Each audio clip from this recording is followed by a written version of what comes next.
Council. The City Attorney's Office has two priority items for you today. First, a request to go into closed session to discuss potential litigation as well as a personnel matter. I have the motion language. If, Mr. Mayor, you'd like me to read that out loud. Yes.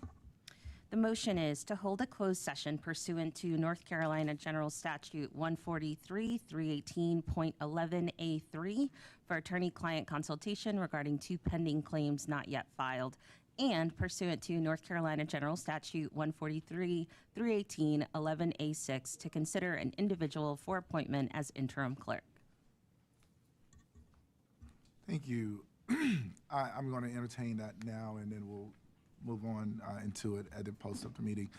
Colleagues, I'll entertain a motion to proceed into closed session at the end of our public agenda today, in pursuant to the language read by the city clerk. So moved. City Attorney. City attorney, I'm sorry. So moved. Second. Moved and properly seconded. All in favor? Aye. All opposed? All right. Madam Clerk, will we record it? Good. Thank you. As to our second priority item, it's a point of personal privilege. The city attorney's pleased to introduce the newest member of our team, Ann Ross Pender, if she can stand. She is our litigation paralegal. She joins our office with substantial law experience, supporting several numerous towns and public agencies through her work at Hartzog Law Group, where she assisted with public records requests, condemnations, and hearing prep. She brings bilingual capacities to our office as well. She has a dual bachelor's degree from NC State in English and Spanish. A few years ago, her path was leading her to the Peace Corps, but because of federal priority changes, this has brought her career to this path, which is grounded in public service and community engagement. And that's clearly reflected in her work with us and her numerous community involvement ventures. So we're excited to welcome Ann Ross to the city of Durham and look forward to the talent, dedication, and energy she's going to bring to our office and the organization as a whole. Thanks, Ann Ross. Such an underachiever. I mean, you know, no, it's great to have such talent in the city, and thanks for coming from private to public. Good to be here. All right. Madam Attorney, do you have the language for the other, for the closed session? Did you read all of the language? Okay. Thank you. Madam Clerk. Good afternoon, Mr. Mayor, Madam Pro Tem, City Council members and staff. The City Clerk's office does not have any priority items today, but we do have the board report for you. For item 1, Racial Equity Commission, I'm happy to announce the at-large nomination is Chi Vo. Oh, did you need my, sorry, you have what you need though, right? Not for Mayor's Council for Women. Okay, can you pass this down? Sorry. It's okay. For the Human Relations Commission. Thank you. The nomination is Jamin Kim and Joy McHale. And for the Mayor's Council for Women appointment, item 3, we do not have consensus for the Fair Housing, Economic, and Development sector. Maybe this is it. We still don't have consensus. We have 2 votes for Aletta Alade, 3 votes for Tamara Bailey, and 2 votes for Carmen Jarman. Could you change mine to Tamara? Sure. So the nomination for the Fair Housing Economic Development sector for Mayor's Council for Women is Tamara Bailey. That's the end of my report. Thank you.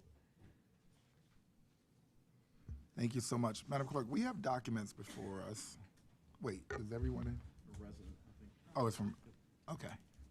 They are from a couple of the public comment speakers that are. Oh, okay, got it.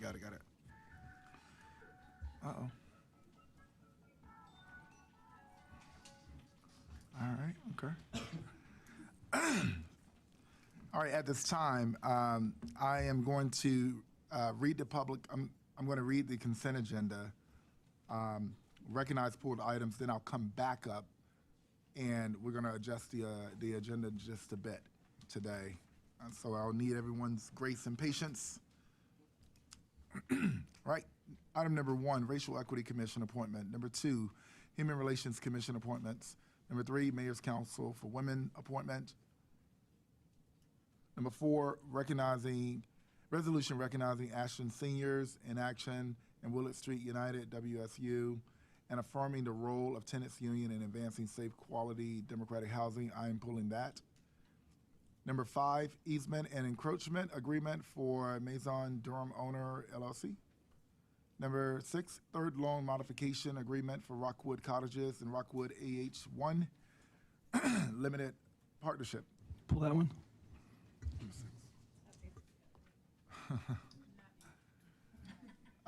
Number 7, street and infrastructure acceptance, Ruskins Avenue.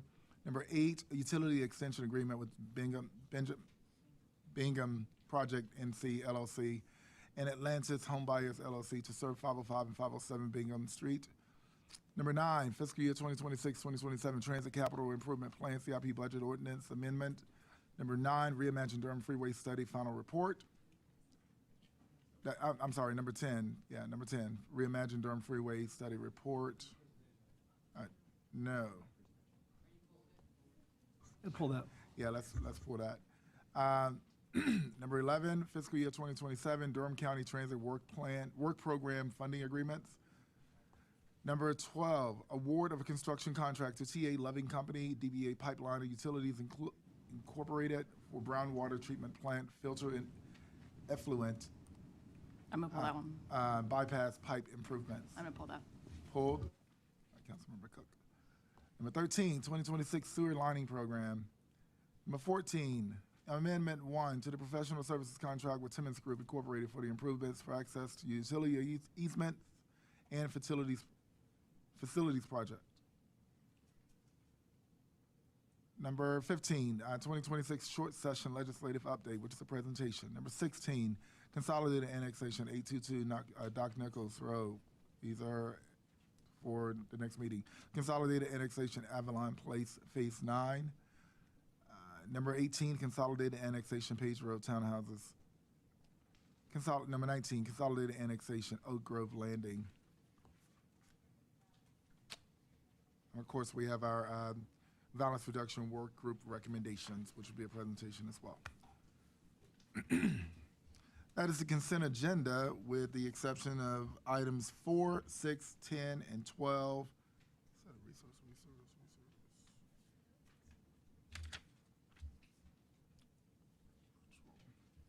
Madam Clerk, do I have in-person speakers or? Okay. Are there any items pulled?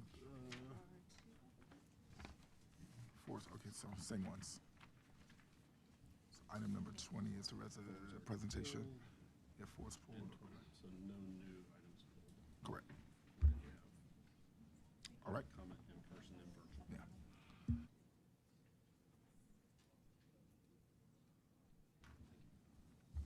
All right, so at this time, I'll go ahead and do, what are those again? 4, so that's the consent agenda with items 4, with the exception of items 4, 6, 10, and 12. All right, I am going to go ahead and do public comment, and then we will get to our first presentation. I'll start with my online speakers. Okay, it's just in person. Ms. Jacqueline Wagstaff. Can you hear me? I can. Welcome. You have 3 minutes. Okay. Well, I'm going to beat this dead horse again today.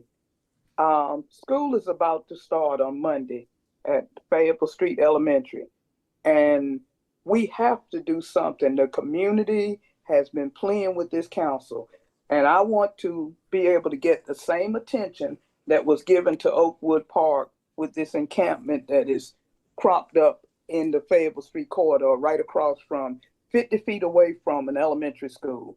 And as I said before, it's not that I don't have empathy and there's things that we could be doing, but I want to see the same due diligence that was presented to the Oakwood Park residents.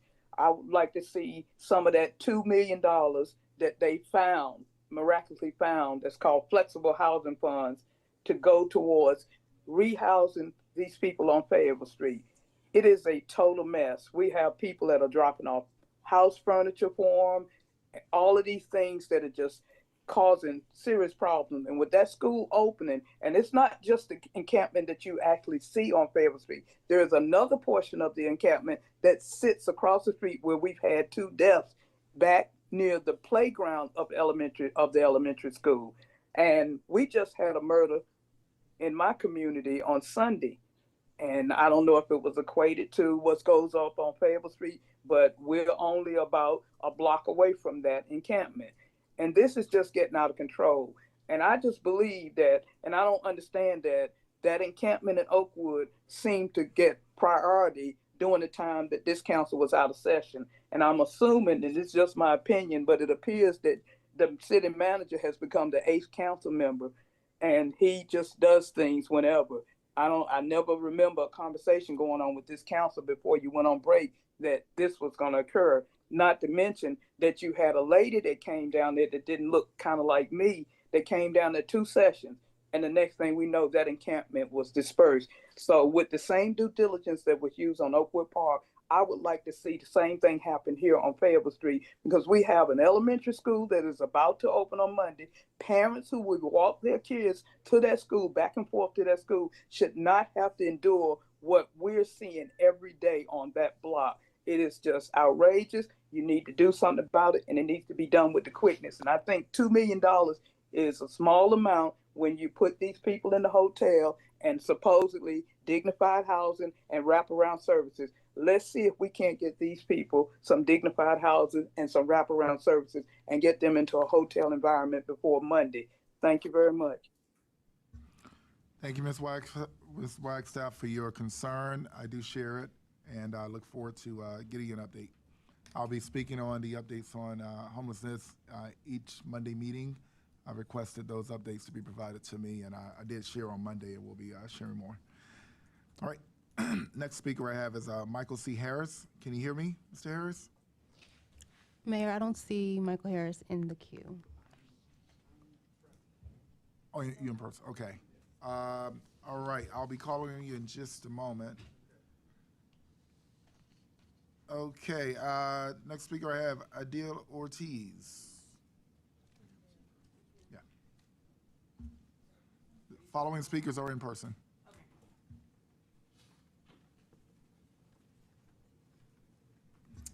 Good afternoon. I'm back again. My name is Ideal, and I live in East Durham. And for the viewers at home and those in the room, I now live next door to a business that insists on holding loud concerts with music louder than the city ordinance allows, in excess of 100 decibels, and with the bad traffic to match. I want to express some thoughts here today for the record and the public. First, a deep gratitude for the coordination that has happened so far in assisting things to start moving in the right direction. I want to appreciate that the planning staff doesn't normally have people who work weekend hours to review every newly approved site plan. And so I do understand that it can be hard sometimes to ascertain the truth of these things, especially if the activities are on the weekends. Now let's talk about the truth of what's unfolding at 311 South Plum Street.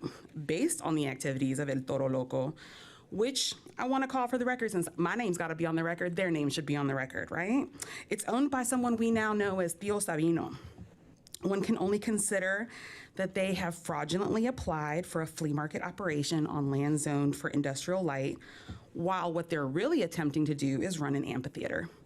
El Toro Loco LLC is owned by Sabino Hernandez de Clasani of Oxford, North Carolina, who is also working with Luis Hernandez of Durham and Tyler Nunez of Fuquay Varina. Those last two work together at a company called Speedy's Underground Services, and they have municipal contracts with different cities and towns. This team's experience tells me that they know better than what they're doing, because they do this work for a living. And so I want to know whether what they told the planning department about their future plans included their lovely outdoor concerts. I'm wondering whether they've told their landowner, who is their landlord.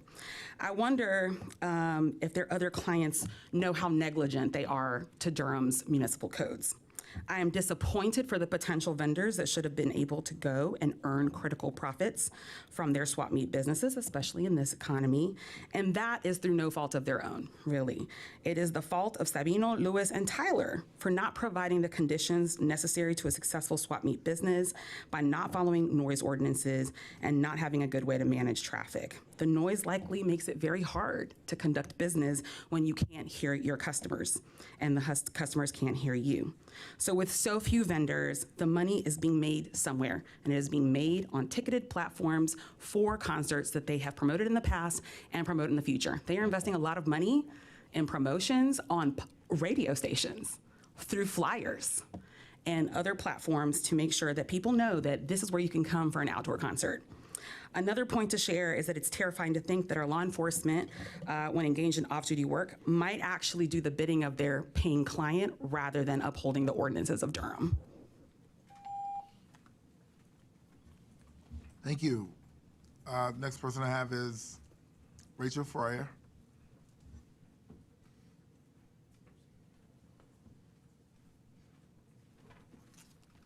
Hello again. Good to see you all this morning. Good afternoon, Mayor Williams, Madam Mayor Pro Tem Caballero, council members, and the city manager. My name is Rachel Fryer, and I live right across the street from Ideal in Old East Durham.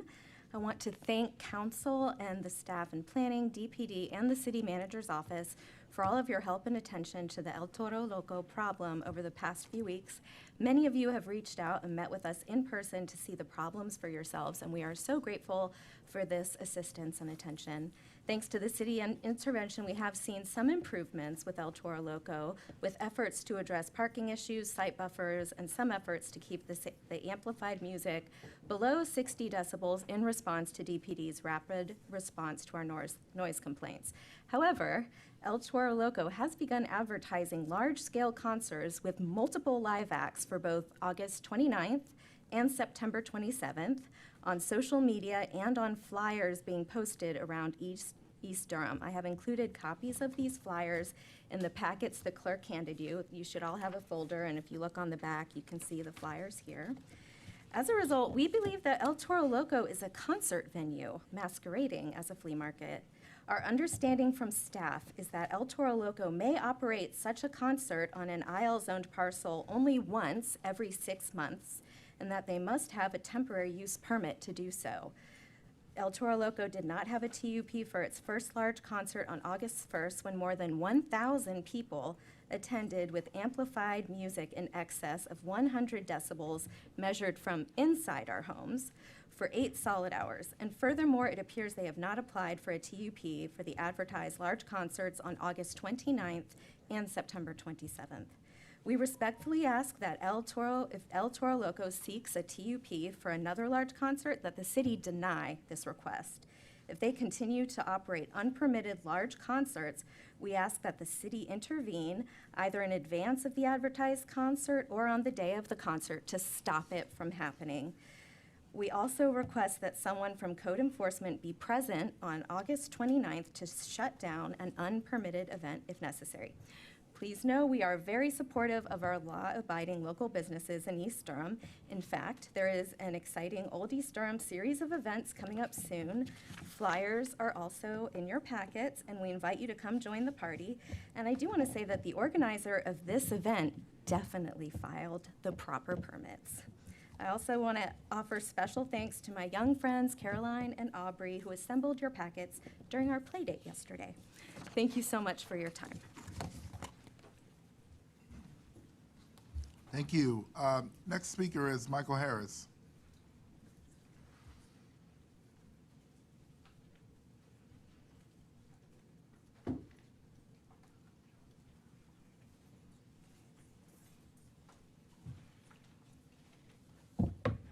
Good afternoon, Mayor and Council Member. I'm back again.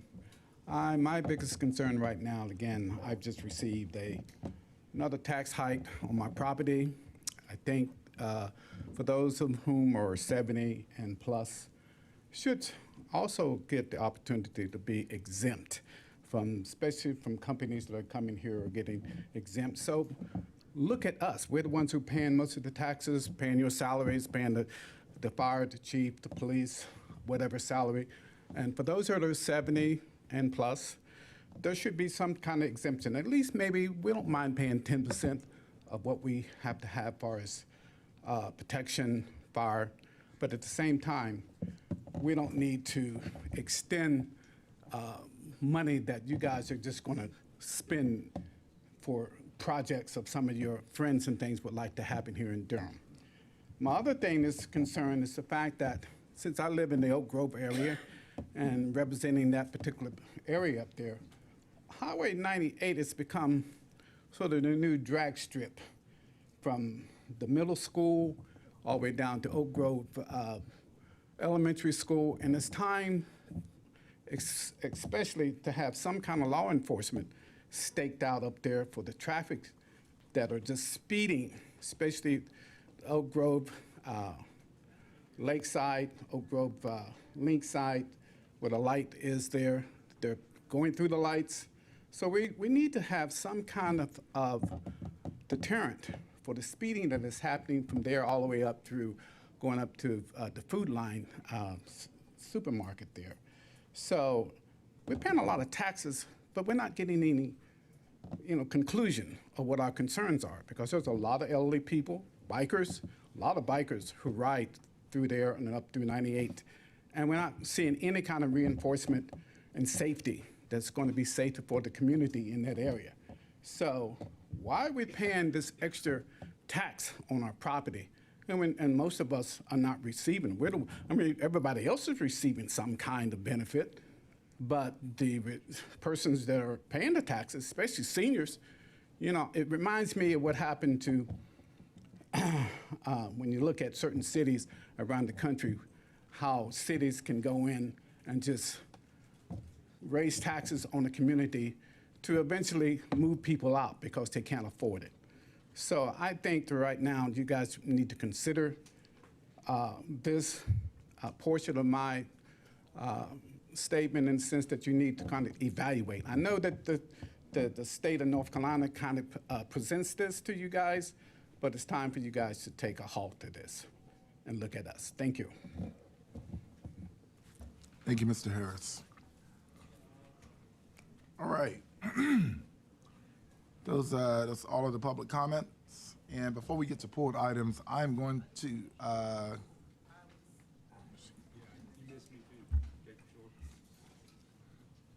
I'm so sorry. Yeah.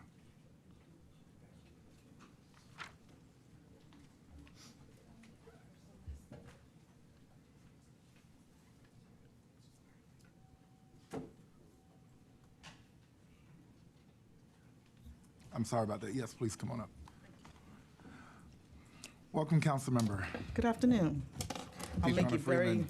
brief. I know you got a lot ahead of you, and I don't want to take up all your time. I want to thank Councilmember Cook and Baker for continuing the fight, and I want to hope that the newest council members are taking a page from their book. Before I get started, I just wanted to make sure I use my comments. Good afternoon. Jumping right in, I would like to propose a charter amendment to strengthen voter representation with the expansion of the Durham City Council from 7 members to 9 members by adding 1 at-large seat and 1 ward seat, along with a push toward a true ward representation. Durham currently operates,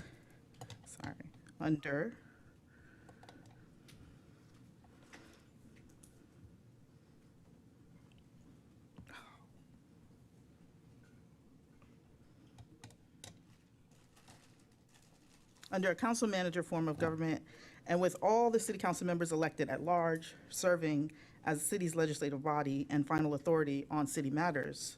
This proposal is intended to better reflect Durham's growth in population and improve voter engagement along with this growing city, which is, through the latest estimates, grown from approximately 270,000 residents to over 317,000 residents.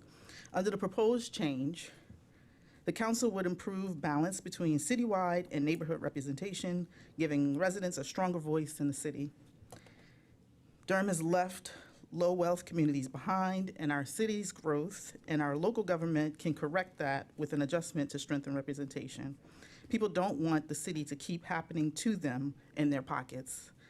A true ward system that adds one ward seat and one at-large seat would strengthen that representation, improve responsiveness, and help ensure that more neighborhoods have a seat at the table. North Carolina allows citizens to initiate a referendum or proposed charter amendments through a petition process. And that petition includes the required signatures and residence addresses of qualified municipal voters. I want to encourage Durham residents and voters to engage, and municipal residents specifically to sign a petition to support this proposal coming before the public. A small working group has been in conversation, and before we start collecting signatures, we would like to hear from folks interested in being included in the conversation. And I want to let you know that you can reach me at info@deidreannafreeman.com, and I would love to have a conversation with each of you. I wanted to give that to you all at the same time, and then also offer that same extended olive branch to the public to have the conversation. My phone number, 919-627-7044, is available. And looking forward to hearing from any of you that are interested. Thank you. Let the record reflect that Councilmember Freeman and I agreed on something. All right.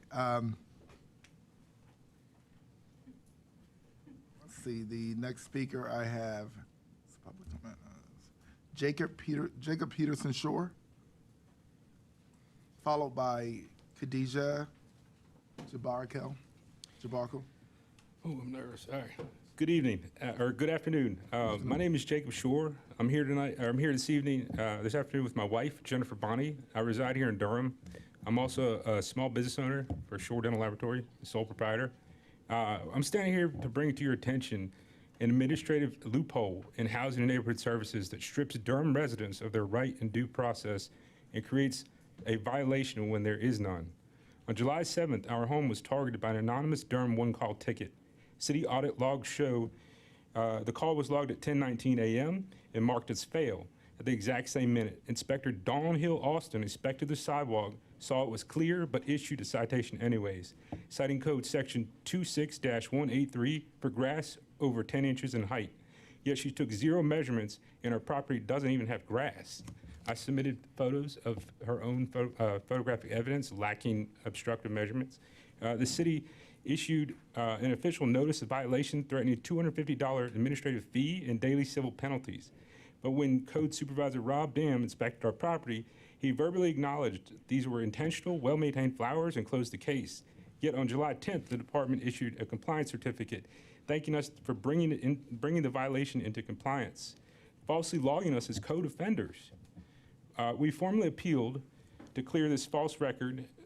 Housing Code Administrator Clarence Harris emailed us on July 28th stating that our appeal was denied because the case was closed. Under section 26186, the department claims you can appeal an active notice. There was nothing you all could do because the case was closed. We did not get our 10-day grace period to appeal. I'm running out of time, so I'm skipping ahead. I'm not the only one. This is a systemic issue. I have two other Durham residents who've had this happen. One, she's given me verbal permission, Carlene Jules, 1019 Lancaster Street. She had the same thing. I have a Durham request 262855, public record. What I'm asking tonight is that today you all close that loophole. Direct the city manager to update our master file to complied, voided an error or unfound complaint. Order an immediate audit into enforcement standards and proof requirements at Housing and Neighborhood Services. Fix the appeal loophole under section 26186 so that closing a case file never again strips a Durham citizen of their right to due process. I'm a caregiver for my mom. I run a small business here in Durham, and this is eating up a lot of my time, but it's something that needs to be dealt with and fixed. You all are in charge of that, and I'm asking you to kindly look into it. Thank you. Thank you so much, Mr. Shore. Staff has recorded your concern and will follow up. Next speaker, okay, welcome. Thank you. My name is Khadijah Jabarkel. It's not my first time meeting some of you guys, but if you guys don't know, I live in 3000 East Weaver Street. I live in Cornwallis, and this is not my first time asking for people to come out there and help most of the youth. Most of us have to live in rough conditions depending on where the area is in Cornwallis. Most of the time, the whole area gets surrounded by gunshots, bullet holes, and most of the kids don't know how to control their emotions. Some of them are not allowed to even come outside or to Miss Tiffany's programs because of this.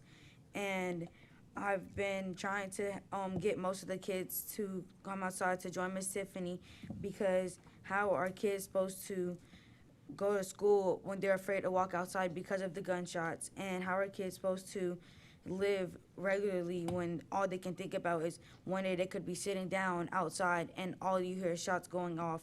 And hopefully this never happens, but someone could get hit. And we had someone, when Miss Tiffany told me there's supposed to be funding going towards 30-year-olds, I was saying how when there's 13-year-olds, young kids my age, that are constantly either in jail or other children going to jail at a young age because they have nobody leading them in the right direction due to the bad stuff that happens in Cornwallis community. And it's not our first time. We had a youth lead symposium happen, and when my school showed up, the kids showed up, everybody showed up, and we spoke to them. And I don't want to keep repeating myself to city leaders when there's no action getting showed about how they're trying to help us. But it seems that you guys are just listening to me, listen to what I have to say at the time, and then by tomorrow you guys forget about what I said. You want to tell them about the murder that happened in front of your house? By my house, a couple weeks ago, I had a murder happen by my house. A young man had got shot. And before they started shooting, my mom went out to throw out the trash, and she was stuck outside mid-gunshots. She wasn't able to enter back to the house until they stopped. She was shaking, and she was afraid that something was going to happen to her. When she got back in, by the time then, we already heard yelling and screaming of the young man who got shot. What happened up here? You can say thank you. Thank you. Thank you, Khadijah, for being brave enough to come over here and talk about your lived experiences. Next, I have Dr. Livingston, followed by James Chavis.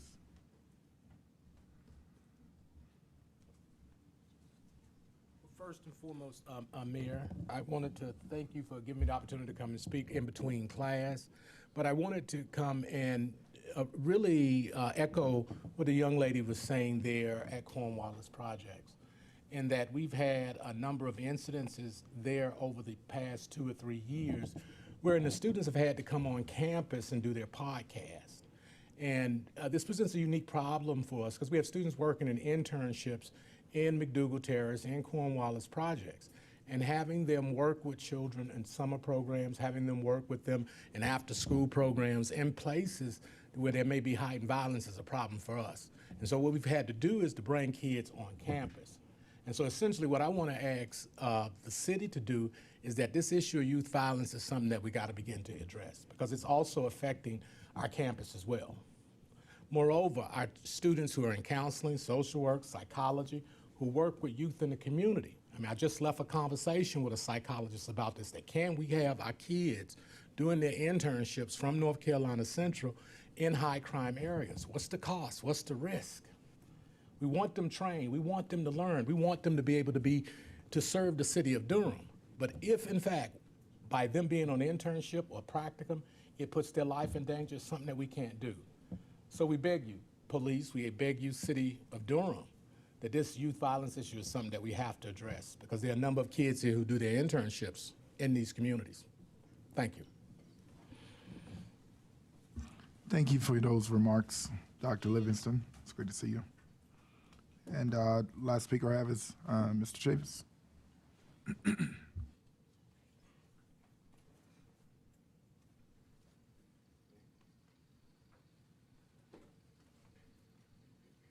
And we will be talking about the recommendations from the Violent Crime Reduction Summit, which has a component on youth violence, and hope you all will be able to stay around for that conversation. Mr. Chavis, it's great to see you. You have 3 Good, and minutes. good to see each and every one of you all. But I just heard something the city already knew about that I was going to ask. There was a job opportunity that was given to someone, and in giving her identification, her qualification, all, she stated she was bilingual. Now, ain't that the going thing here in Durham, North Carolina, and in the southern area? Our young black kids need to be taught how to be bilingual. The job market is not playing. And they don't need to be waiting till they get in the 9th, 10th, 11th, and 12th grade where it's so hard for them to become bilingual. They need to be started at the 1st grade, just like y'all do the Spanish kids, to speak English. They need to be in the 1st grade teaching and learning. Because guess what? The bilingual Spanish kids go home and help their parents learn how to speak English. That helped them to be bilingual. Not only are y'all looking in the job market, well, look right here in Durham. What do preferred bilingual means? When you go and fill out an application and you cannot be accountable for that. That means you're gonna be lacking of a job, right? And you got this big team coming up talking about crime prevention. Well, how many of them look into that? Huh? Not on that, you're talking about how our taxpayers pay others to come here and learn to be bilingual, and our children are not being able, especially the black kids. You heard that young lady says they have problems because the low wealth area are not being treated fair. So I'm asking you all, I'm gonna pass this out. This got sent to me. Bilingual needed in Texas. They're looking for teachers. How many are we in Durham, North Carolina, looking for bilingual teachers? How many of you all up here will help join the fight to make sure that our black kids start being taught by being bilingual from the 1st grade on up? We got some schools that are doing it, but don't have all. So please, let's start putting our money where our mouth is. Thank you. Thank you, Mr. Chavis. All right, those are all of the speakers that I have for public comment, virtual and in person. The next items will be item number 4, but before we get there, we're going to bring up the item number 20, Violence Reduction Working Group recommendations. Welcome. Good afternoon. My name is Crystal Harris. I am the Director for Durham County's Community Intervention and Support Services Department, and I will be starting off this presentation, and then I'll hand it over to my counterpart, Mr. Ryan Smith. Before I get started, I do want to do a couple of quick acknowledgements. First, we want to acknowledge some of our working group members who are here in person, if they would just kind of stand up briefly. I know we have some that are also online, but just want to acknowledge those that came in person to support us in this presentation.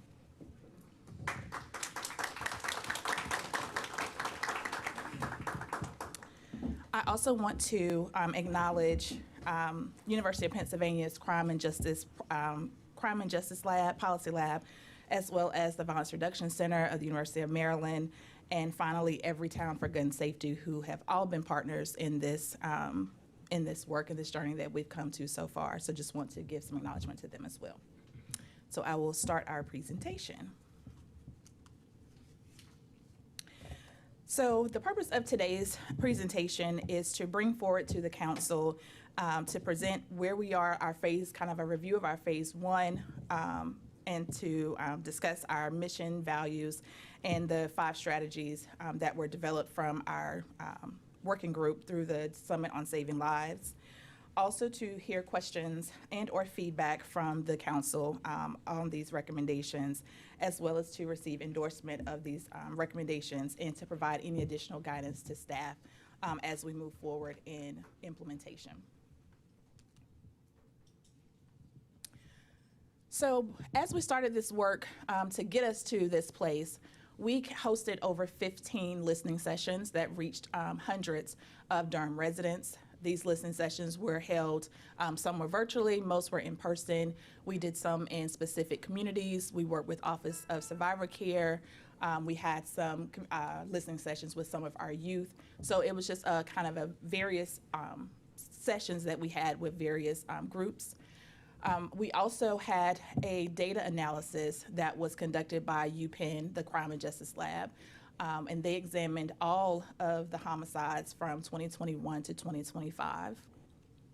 In June, we had a 3-day summit on saving lives that brought together, the morning of the first day brought together, community was able to come in to hear the problem analysis, and then the rest of the summit, we had our 26-member working group together, and we reviewed this data from the problem analysis, and we developed a consensus of the recommendations that we're bringing to you today.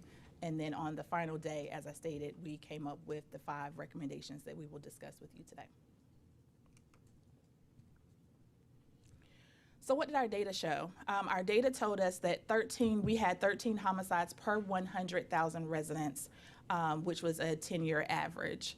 90% of those homicides were committed with firearms, and 66% were dispute-related rather than tied to another crime.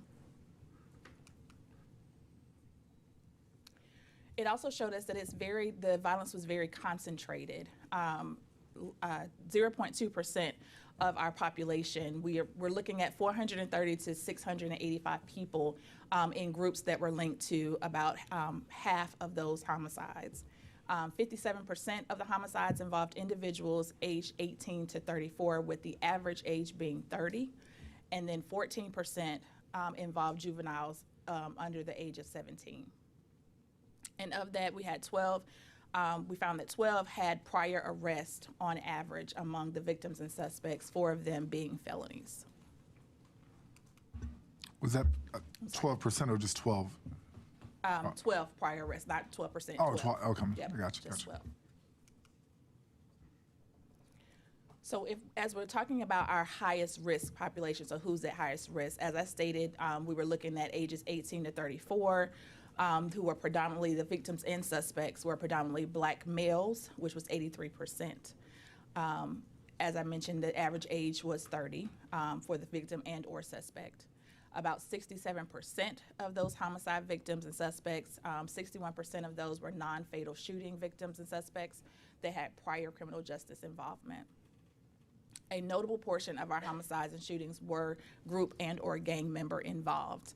At least 52% of homicides and 32% of the non-fatal shootings involved group gang members as victim suspects or both.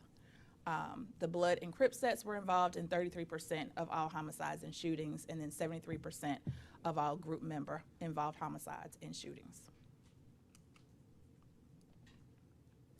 What we heard over the more than 15 community sessions that we led, and outside of that we've heard for a long time, is that Durham is very resource rich but execution poor. We continue to hear that from our residents, as well as while we were working with the working group, that Durham doesn't necessarily need another program. We actually need to have focus, coordination, and sustainability to what we already have.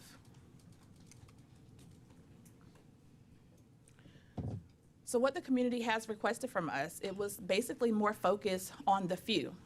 We need to look at our highest risk individuals, those that are actually doing the shooting, and focus on that group of individuals and provide those services directly to that high population. We need to be able to reach people before crisis through credible messengers, pair the change with some real income. rebuild what worked. We heard through some of the listening sessions, we asked the question of what were some things that worked in Durham before that may have ended not only because of funding, but just kind of it worked for a while and then it just went away. So we wanted to know those things as well. We actually, during one of the sessions, someone brought up what was working when Durham had the lowest amount of homicides or violence, like what was going on at that time, and kind of look at those services that were being provided. So kind of look at what we have to be able to sustain and protect the programs that are currently working, opposed to looking at new things. Fix the places, invest in lighting, clean up open public spaces, looking at housing and transportation where risk is the highest. There was an emphasis on fairness, language access, transparency, and community partnership. And so that was the working group, the smaller working group. We were very intentional about wanting to make sure that the community was involved. So all of the work that we did was wanting to be community-led. Just like we wanted to be data-informed and data-led, we wanted the community to be a part of this process as well. And so the last one is build the engine. So we are standing up a centralized, accountable coordinating mechanism so the city and county can point their assets in the right direction. As I mentioned, we had 26 members who made up of the working group throughout the Summit on Saving Lives. And as we were looking at who we should bring to the table, we wanted to make sure that we were including residents, survivors of gun violence, those with lived experience. We had faith-based leaders, community organizations who either are already working with the highest risk population or who had the capacity or potential to have capacity to enhance their services to extend to the highest risk populations. We also had law enforcement. We had representation from our court systems, our health and hospital partners, and then also we had some representation from city, county, and state agencies as well. Here is a list of all of the 26 members that were on that working group, and as I stated, we have several of them here today. And I just want to thank them all for committing to 3 days. That's a lot to commit to being in one place for 3 days, listening to data. We had people come in to talk about the different strategies, and then being able to come together on consensus of the recommendations and being in alignment with what we wanted to bring to you all. So these are the missions, values, and vision that the working group came up with. Our mission is to save lives in Durham by reducing homicides, non-fatal shootings, and hospitalizations due to shootings by 10% each year. The values, our work will be community engaged, partnership-based, trauma-informed, evidence-informed, and data-driven. Our vision is to engage those whose lives are most at risk, keeping them alive, safe, and free, and invest in the places where lives are most likely to be lost.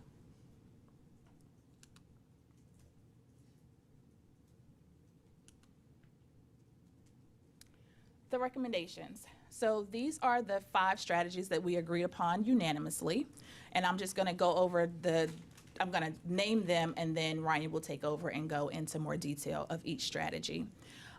One was to focus on support and accountability. Second was to strengthen street outreach. The third one was to pilot neighborhood partnerships. The fourth is to embed trauma-informed behavior change. And then the last one was to convene a youth summit. We recognize that the community does have a huge concern for our youth violence. And although our data showed that there was only 14% of those homicides that were 17 and younger, we know that we still have to invest in our youth so that they don't become a part of that 18 to 34 where we're having to make them part of the highest risk population. So we're not saying that we can't do both at the same time. We are encouraging there to be a concurrent focus on the highest risk as well as working with our youth so that we can do prevention work so that they don't have to get to the highest risk population. So that the 5th recommendation did come out that we do want to have a youth summit so that we could do the work concurrently and not one or the other, but both and. So I'll now hand it over to Brian Smith, who will go through our strategies. All right. Good afternoon, Mayor, Mayor Pro Tem, members of council, Manager Ferguson, Ryan Smith, Director of Community Safety. So I'm going to provide a deeper dive on each of these 5 strategies. That deeper dive is going to have 2 main components for each one. I'm going to provide a little more detail about what this means, what it looks like in practice, and then a little bit about what we know from the evidence, and then we'll go on from there. The first strategy I want to talk about that was recommended by the working group is focused deterrence. It has other names that it's also known by. Sometimes it's group violence intervention, sometimes group or gun violence reduction strategies, but it's all the same thing. Focused deterrence isn't a program that someone enrolls in. There's no roster, there's no intake office, there's no eligibility form. It is a coordinated operating routine run jointly by the city, by county, law enforcement, prosecutors, service providers, and community messengers, and it typically has 5 main parts. The first is we need to identify those people who today are at most acute risk of harm from shootings. This involves weekly shooting reviews that identify those individuals at highest acute risk right now. That's not a standing gang list that was built 2 years ago. This is about looking at a rolling assessment of who's actively involved or at risk of conflict right now, and that list is changing constantly. The second is, once we know those folks, it's about direct communication. This involves face-to-face meetings and notifications with one message that is delivered. That message is delivered by people with the standing to deliver it. The shooting has to stop. We want you to be alive and free. So real support is available. And here is what will happen if your actions continue, which is accountability. That message comes, importantly, from law enforcement, from providers, and from community members in the same room at the same time. And that ability to offer that message across those 3 different partners in the same room at the same time is an important part of the intervention. The next part is really important, and that is that focused deterrence leads with support first. Support is not a brochure. Support means each person is matched to a provider that can offer the things that we know can make a difference, that can be life coaching, cognitive behavioral therapy, employment, or other types of support, including relocation if immediate risk is present. Support comes first in the sequence, and that's deliberate. After support is focused accountability. For the few who may persist in the behavior and in shootings, enforcement concentrates on that group. This is about precision and not about volume. This is not about mass arrest, but about focused enforcement. The 5th piece is really important, and we can't succeed without it. Real focused deterrence has to be managed well and relentlessly. That involves a dedicated team of city, county, law enforcement, and community partners that meet weekly to assess violence dynamics, to focus interventions, and to ensure follow-up reporting publicly on performance. We know a lot about focused deterrence. Of the strategies I'm going to talk about today, this is the one that there has been the most evaluation comparable to any other strategy. The reviews of this find that there are meaningful reductions, and this is important, when cities perform it well. They also find that when we do this well, there's not displacement. I think an important thing that people might think about is if we do this in a particular area, will the violence just move to the next neighborhood? And when done well, it does not. Baltimore's an example. Baltimore launched focused deterrence in its Western District in January of 2022. Within 18 months, shootings and homicides fell roughly 1/3. Interestingly, carjackings also fell by about 40%. There's 2 other important findings that are worth underscoring. That is, there was no evidence that any of the violence was displaced to adjacent districts, and that total arrests stayed flat. Arrests for serious violent crime rose, but overall arrests did not, which means the strategy redirected police attention towards serious violence rather than widening the net. Success in this depends on a bunch of things. I mentioned effectively managing it, but there are 2 other things that are important. You can't do this well without sustained police leadership commitment and without real provider capacity. What do I mean by capacity? I mean, it's about providing real support and making sure that our providers and partners who are providing that support have the resources to do it in a meaningful and timely way. When either of those things is missing, this strategy fails. The good news is those things are within our control. I will name that Baltimore itself tried and failed at this twice in late 1990s and in 2014, but in 2022 they put the pieces together and made it work. The next strategy is about street outreach, something that we have some familiarity with here in Durham. Street outreach, as you know, means credible messengers hired for their standing in a specific neighborhood, often with lived experience of violence themselves. The work often involves 5 things at a high level: detecting conflicts before they escalate, mediating active disputes, responding after every shooting to interrupt retaliation, because retaliation is how one shooting becomes 4, connecting people to services and staying with them through the follow-through, which is often a place that programs fall short, and shifting norms about whether shooting is an acceptable answer to a dispute. As you heard from Director Harris, 2/3 of our homicides are dispute-related, and so being able to intervene in moments of disputes is really critical, and this is a strategy that does that. I want to name one thing that we all know. Durham has done this before, and that might be fresh on your minds. Bull City United was an example of street outreach, and I want to be clear about one thing the working group is recommending. The working group behind me did not recommend that we bring back Bull City United. They recommended that we reinvest in community violence intervention in the form of street outreach, and that we learn from lessons in the past. That learning means putting safeguards in place, because street outreach, as we see in other communities, can work really well when done well, and it's a hard thing to do well. Let me talk a little about what some of those safeguards are. So in other communities that have been successful, these are some examples. So requiring certification before an organization can be contracted with. I would say the working group was probably not unanimous in thinking about, does this live in government or the community? I would say there was a leaning toward bringing it back and having street outreach live in community partners. LA was an example. They had a 12-week academy for community partners, so that they weren't giving contracts to folks just because they were willing to do it. They were giving contracts to folks because their team members and staff had been trained in an academy. The second safeguard is structured hiring, supervisor training, and career pathways rather than a year-to-year contract labor. Right now, in most places that are doing this, the job often pays poorly, it can end without warning, and it has no career ladder. And that's a management problem, and that management problem often results in poor outcomes and inconsistency. Those are things within our control. A third important safeguard is that we have to think very clearly about the connection between focused deterrence and street outreach, and about the connection between outreach workers and law enforcement. In the places that do this well, outreach does not gather intelligence for prosecution. That line has to be bright, it has to be public, and we have to be. Yes, sir? Are you on the next slide? Or it's still this one? Yeah, this one. Thank you. Yep. Sorry. That line has to be bright and public, and we have to be consistent in following it, or else this work doesn't function well. And why? Because street outreach depends upon trust, and people aren't going to work with a street outreach worker if they think they're providing intelligence to law enforcement. But these things can be done well. Baltimore does group violence intervention, and they do street outreach. These things are complementary. They are not an either-or decision. They work well together. Another critical thing that we see in other communities that do street outreach well is we have to sustain the funding. And if we're going to be supporting local nonprofits in doing this, we have to make sure we're providing appropriate back office support, especially for smaller organizations. Detroit and LA are examples that have done this well. If you're a small nonprofit, running federal grant compliance is a really difficult thing, and setting that expectation without providing the right support sets people up for failure at the start. Let's talk about the evidence for street outreach. I'm going to say, of the strategies we talked about, the evidence is most uneven and mixed for street outreach.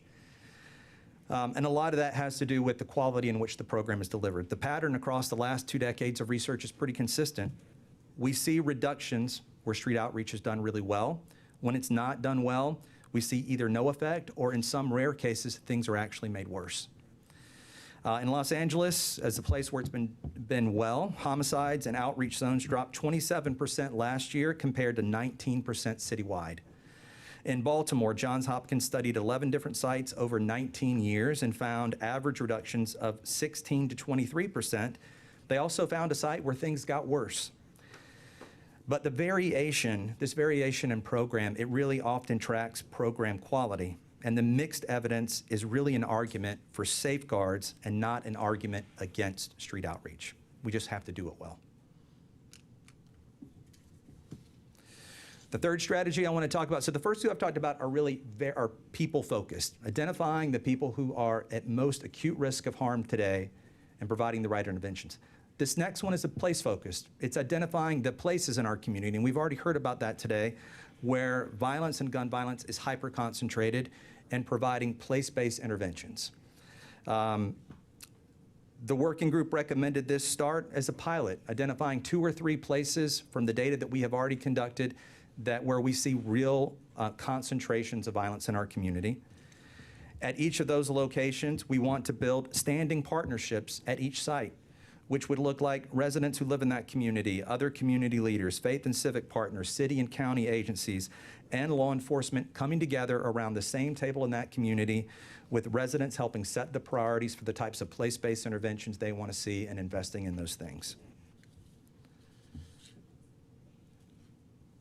The group was also clear that this type of, we looked at research. Some of the research is very what I'd call environmental design focus, which is what happens when you invest in lining and mow yards, right? And there's actually a lot of evidence that shows that small things like that can make a small difference.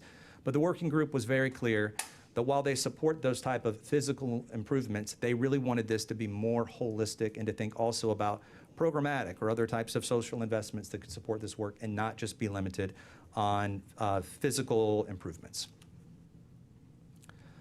The evidence here is complicated. So we actually know a lot about, and with a lot of confidence, about what happens when we make physical improvements. There's been some really good research. Philadelphia has really helped lead the way in that. We'll take Philadelphia as just one example. So in Philadelphia, they actually took 541 vacant lots, and they randomly assigned those lots to receive 3 different types of things. Some lots, they spent a lot of money to do a kind of full greening of that property. Some lots, they mowed the yard and cleaned it up. And in some lots, they did nothing. Now, you might think those things have nothing to do with violence, but they were actually able to show that those types of physical improvements in Philadelphia led in the places where these lots were near a 29% reduction in homicides. And then citywide, greening cut shootings by 7% and mowing yards, those vacant yards, by 9%. Actually, the cheaper intervention, just mowing yards, outperformed the more expensive greening. That's important to know. So what we know from research about these kind of things are these type of physical investments, improvements, they matter, but the impact is small. And it's small in that a way that we shouldn't do it on its own. If our only strategy was place-based and physical improvements, we'd really be missing the mark. It'd be insufficient. But layered on with other types of strategies that we've discussed, it can make a real difference. But I want to go back to the group. The group really stressed that this is not just about let's increase lighting, let's mow yards, let's address other types of physical issues, but let's also think about the types of programmatic and social investments that we need. Let's think about reinvesting in youth programming and summer programming and other types of things within the areas that are where we have the highest concentration of violence. What we know from the research about that, honestly, is not much. We haven't had a lot of good studies that show that. That doesn't mean we shouldn't do it. It means that we should do it, we should evaluate it, and then we should scale what works. But we don't know a lot about that. We don't know a lot about the type of coordinating and partnership work that we need to do that work well in communities, but we know that's going to be necessary. So again, this is about focusing on specific places with real investments in improving physical properties, and then thinking about the other types of programmatic things that we might do within those communities, or services or resources that we could bring within these specific areas where we're seeing the highest concentrations of violence. All right, the 4th strategy is about cognitive behavioral therapy, sometimes called cognitive behavioral intervention. What we know is that many people who are at highest risk of shooting or being shot are not going to walk into a clinic. And by saying that, I'm not trying to criticize or disparage clinical care. It's really important. But that's a design constraint. Any strategy that requires someone in an acute conflict to make an appointment and show up at an office has probably already failed. What we see in a place like Baltimore is working with a community partner named ROCA to bring cognitive behavioral interventions out into the street and meeting people where they're at. What does this type of intervention look like? Well, there's some common features. So the first thing is that it is relentless in its outreach. And what do I mean? I mean that it might start with knocking on a door, getting turned away, but people keep coming back. There's this relentless outreach and hope. We know that many public programs record a no and close the file on that, and that doesn't happen if we're doing CBI well. This is often about non-clinical skills that are taught by youth workers on the street. That's really important. This is not about clinicians in an office. That type of intervention is important for lesser important reasons of cost and scale, but for more important reasons because it increases the likelihood that someone receives this type of intervention, because you're more likely to receive these types of techniques and skills from someone that you trust than from a clinician that you may not know and may not trust. The types of skills that are taught in these things are really concrete. They are often about noticing the thing that triggers you, learning real practical skills for how to pause and regulate and to think about the consequences. And building those skills over time can change behaviors and help people choose a different path in a moment of dispute. Again, 2/3 of our homicides are dispute related, and so interventions like this that are about helping people regulate and make different decisions in a moment through real practical skills can make a big difference. Let's talk about what some of that difference looks like. Before I do that, when I talk about one of the interesting things that came out of the working group wasn't just talking about CBI as a kind of like new model or program that we would do. It was talking about this as something that we would layer across the other 3 strategies. That is that we want, in focused deterrence, we want to be providing, one of the interventions that we'd be providing is building up cognitive behavioral therapy and skills and access to that for folks that we're engaging. We want street outreach workers to have these types of skills and then to be teaching these types of skills as they're working with folks out in the community. We want to think about how we can bring this type of access to cognitive behavioral therapy into places where we see the highest concentration. So I think of this less as a standalone strategy and more as something that we want to layer on top of all of the work. The evidence for this. So the evidence for this is promising and also still emerging. We actually know a lot or know more about cognitive behavioral work when it involves people who have been formerly justice involved. We know less about applying this specifically to people who are at highest risk of gun violence, and I want to name that plainly. There are some early studies. These things are promising, but they're not conclusive yet. One of the programs that is closest to the population that we are talking about focusing on, which is adults ages 18 to 34, that program enrolled 2,456 high-risk adult men in Chicago. And for 18 months, those participants were offered employment plus cognitive behavioral therapy. They found that those program participants, shooting and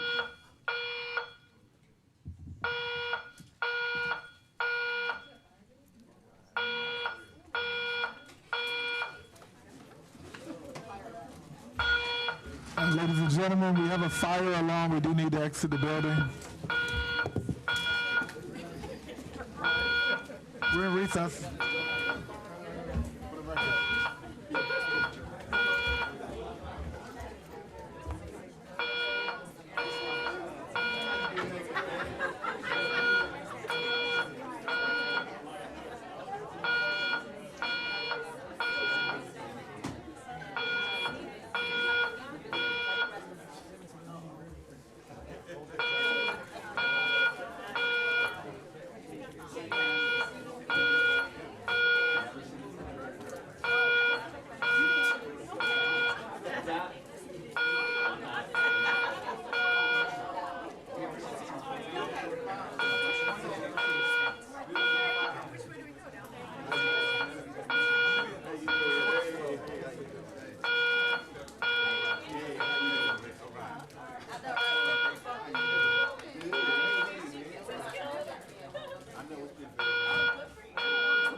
All right, folks, if we can go ahead and get back to session, please.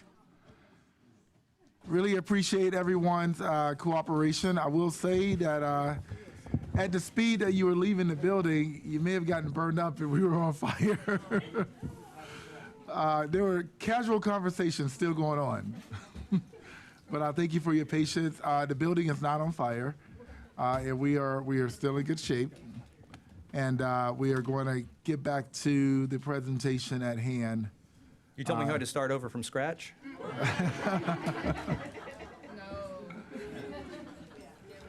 Thank you all for your cooperation. We are, it is 2:07, we're can't see. It's 2:28, we're back in the session. Should I wait for the other council members, or? Let's get started. Okay. When last we were here, I was talking about the evidence in support of the fourth strategy, which is cognitive behavioral interventions.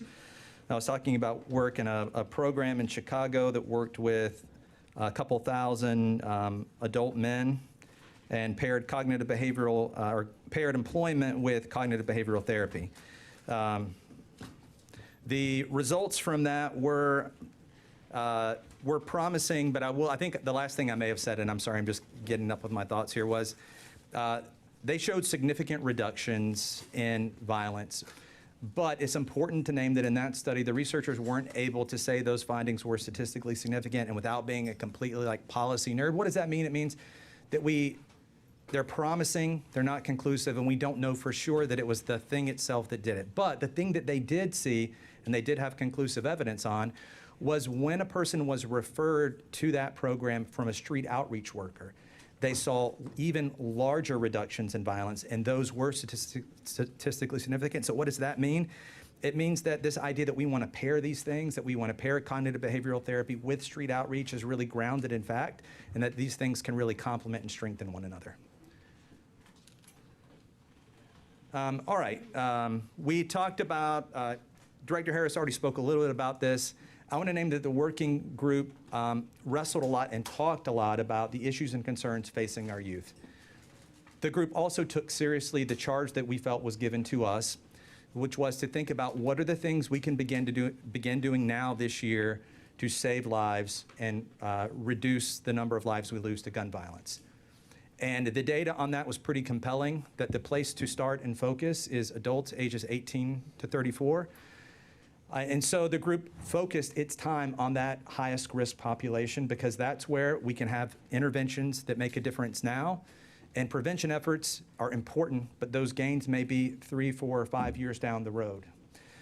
The group also recognized that because we're talking about different populations, they recognize that different populations also require different interventions and may require different people be at the table. And instead of trying to do it all at once, and maybe not doing as well by the youth, they recommended that we have a separate process, that process move forward with a sense of urgency and earnestness so that we can give our youth the same type of focused attention that this group gave to 18 to 34-year-olds. And that the one thing I would say about that, this is not a recommendation that I hope people will read as, let's kick the can down the road and talk about it again in a year. The working group members, especially working group members who are working in this space, have already begun organizing to think about planning this. We're coordinating with city and county staff to make this thing something that happens sooner rather than later because it's really important, but it really needs and warrants its own dedicated process. All right, so the group, in addition to 5 strategies, recommended some things that the group feels are important to actually do these things well. I think one of the consistent themes in the research that I shared with you is every single strategy that I shared with you has worked someplace, but it has also failed other places. And that failure is often it's not about the strategy, it's about how well we're implementing it. To be able to implement things well, the group recommends 5 things, at least 5 things. First, it's going to require some dedicated staffing. The working group recommended at least 2 dedicated staff that would be part of a managing structure. That is, we're not saying 2 staff to do service delivery. We're saying 2 staff whose only job is to think about these strategies day in, day out, and to make sure that we're coordinating and managing this well, because that's what's going to be required to do this work well. There's going to be many different parts and actors. We have multiple strategies, and we need staff that sit either in the city or county who can be focused on that type of management work. It's really critical to success. The two people I would say is a floor. It's not a proposal yet. We're doing some work to shore up what is needed to do that. The second is a strong recommendation for some type of multidisciplinary advisory board that brings together the right city and county staff with service partners, with folks from directly impacted communities to serve on an advisory board that are not waiting for an annual report, but are providing accountability and helping support coordination in real time through regular meetings. The third, and this goes back to like implementation, fidelity, and quality, is we need to invest in the right training and technical assistance, and we can't skip this process. Cities that skip this process, these strategies may sound simple, but they can be hard to do well. There are folks out there in this that can really support us in making sure we avoid some of the hard lessons that other communities have learned, that we learn from our own mistakes, and we do this well. We owe it to this work. That's not overhead. That's making sure that we do this work with fidelity. If we do it well, we're more likely to be successful. And if we skip this step, we're more likely to fail. The fourth is resources. This is going to require some new resources. It's also, there are things that we can redirect that we're doing today that can support this work. Part of the work that we are doing now is assessing what capacity do we have, what things could we redirect that we're already doing, because some things we can do with existing resources, but some things are going to likely require new investment. An example is investing in our community violence intervention ecosystem. If we're talking about street outreach, that may require new investment, and we're working on those kind of things. We do not come today with budget requests yet for this work. We're actively doing that work. But this idea that we need to inventory what's existing, think about what can be redirected, and then identify the gap and new resources needed. And the fifth thing is we need to commit to some ongoing analysis. We just completed a really rigorous analysis of 5 years of homicide data. That data will go stale, and the working group was also unified in saying that type of analysis needs to be something that we update periodically, because the results in violence is shifting dynamics. We need to know how it's changing, and we need to be committed to doing that ongoing work to help inform this. What are we asking today from all of you? We're asking for direction from you so that we can advance this work and figure out what the next steps are. Specifically, we're asking for a formal discussion today for direction of city and county staff who are in the room, and for you to endorse the parts of this direction that you are ready for us to move forward with. With the staff, city and county staff are already working to lay the pillars of good implementation. So what does that mean? We've already been doing this and through October. We're working to identify some of the technical assistance partners we might need, and where possible, securing those or bringing forward the budget needs for that. We are completing a key capacity assessment. I'm going to talk about that more in a minute, but it's critical to understanding what is our capacity to do these strategies today and what are the gaps so we can address them. We are identifying, we'll be working to identify some specific places to start the third strategy of a place-based intervention based on the analysis that was already done. I talked about the management structure. We need to figure out where this work lives. What is the management team that is ultimately accountable for it? Where do they sit in either city or county? What other partners are involved in that work? What is what types of staffing do we need to hire? What is the cadence of performance report outs? That work is critical, and we're doing that planning now. And then finally, and critically, we need to tell you how much it's going to cost to do this, which we cannot tell you today. We need to do some of those other things to understand what is the cost of doing this now and doing it well. Our goal is to be able to come back with an update in October. I touched on these things. I'm not going to spend a lot more time here, but again, these are two big assessments that are underway. A key capacity assessment, which looks at what are the things that we know have to be strong in order to succeed in this work. And you see them described at a high level here. We have to have the right type of governance in place and the right support, strong political support for it. We need to have the right data-driven analysis if we're going to focus on the right people and places. We need to have the ability to collaborate well, not only between agencies, but also with our community partners. Collaboration is going to be critical. We need to be able to have a consolidated and accountable management team. You need to know who is responsible for all of this, because right now this would be siloed across many different actors, and someone needs to be accountable, high enough position to direct this work, be accountable, and help point everyone in the right direction. And then critically, we have to talk about the question of infrastructure. That is, some of this is going to involve law enforcement. Does law enforcement have what it needs today to do this work? If not, what additional capacity do they need?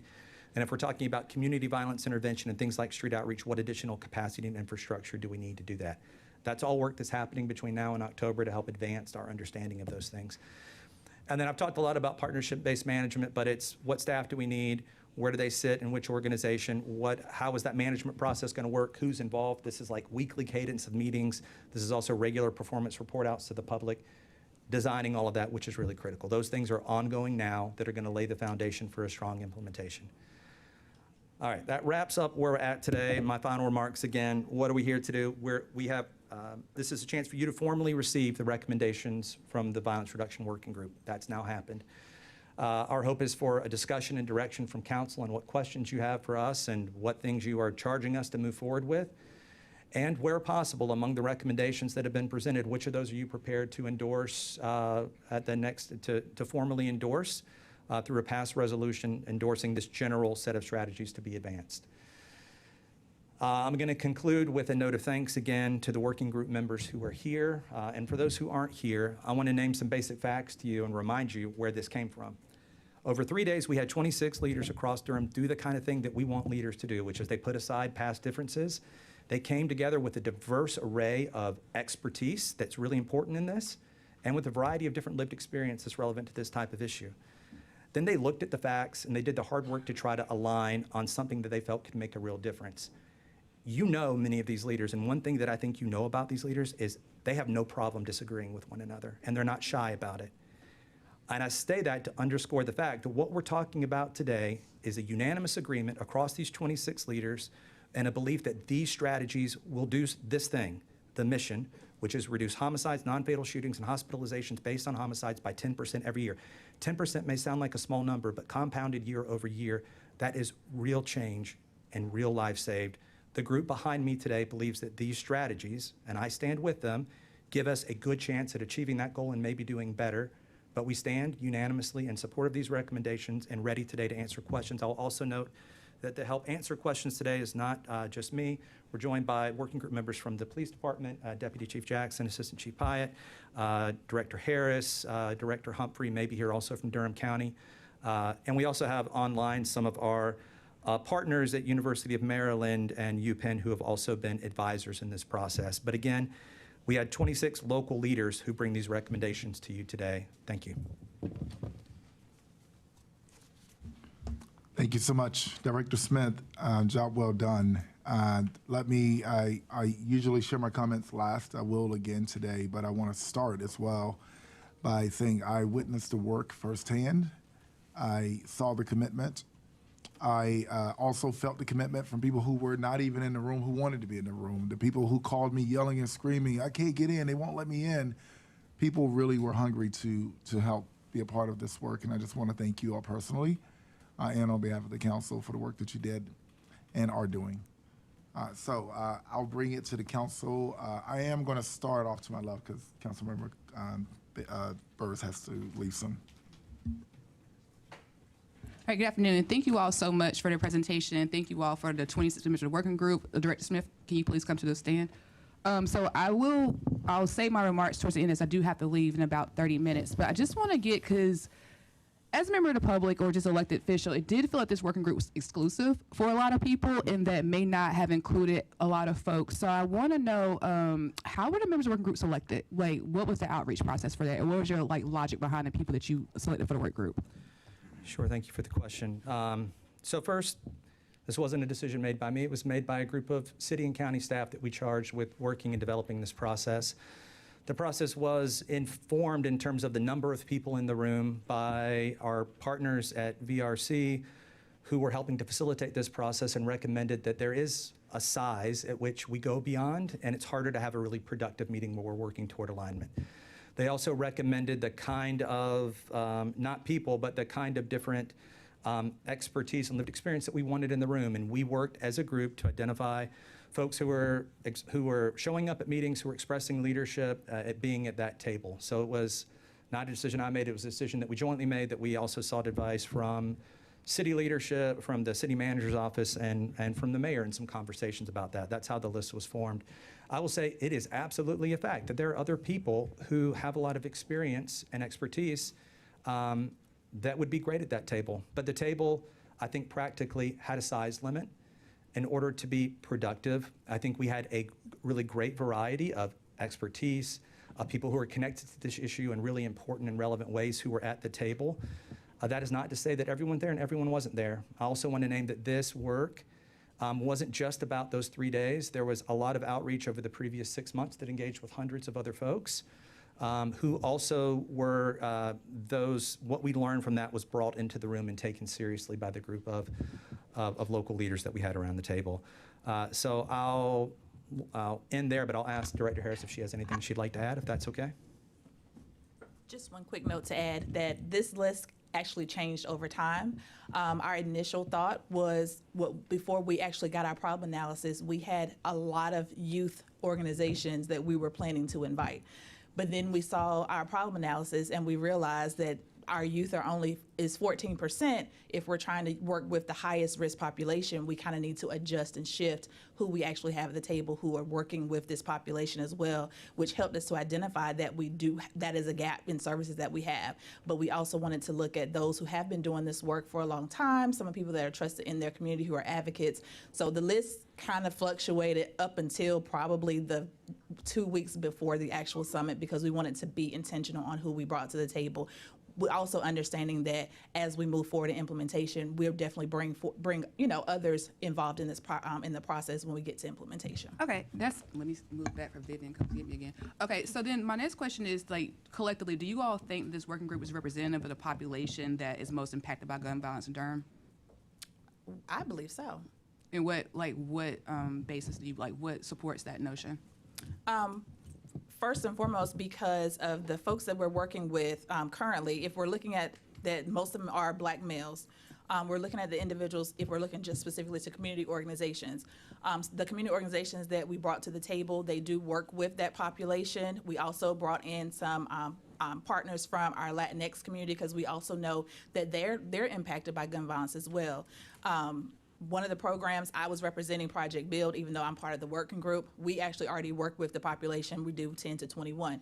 So I feel like those folks were represented well based on not only the data, but what we're seeing day to day in the services that we're already providing. Okay. And then the next question is, did the working group, like you mentioned a lot about Baltimore as well as Chicago, did you have any site visits, or did you go and meet with other partners in person to further discuss their work or evaluate the work?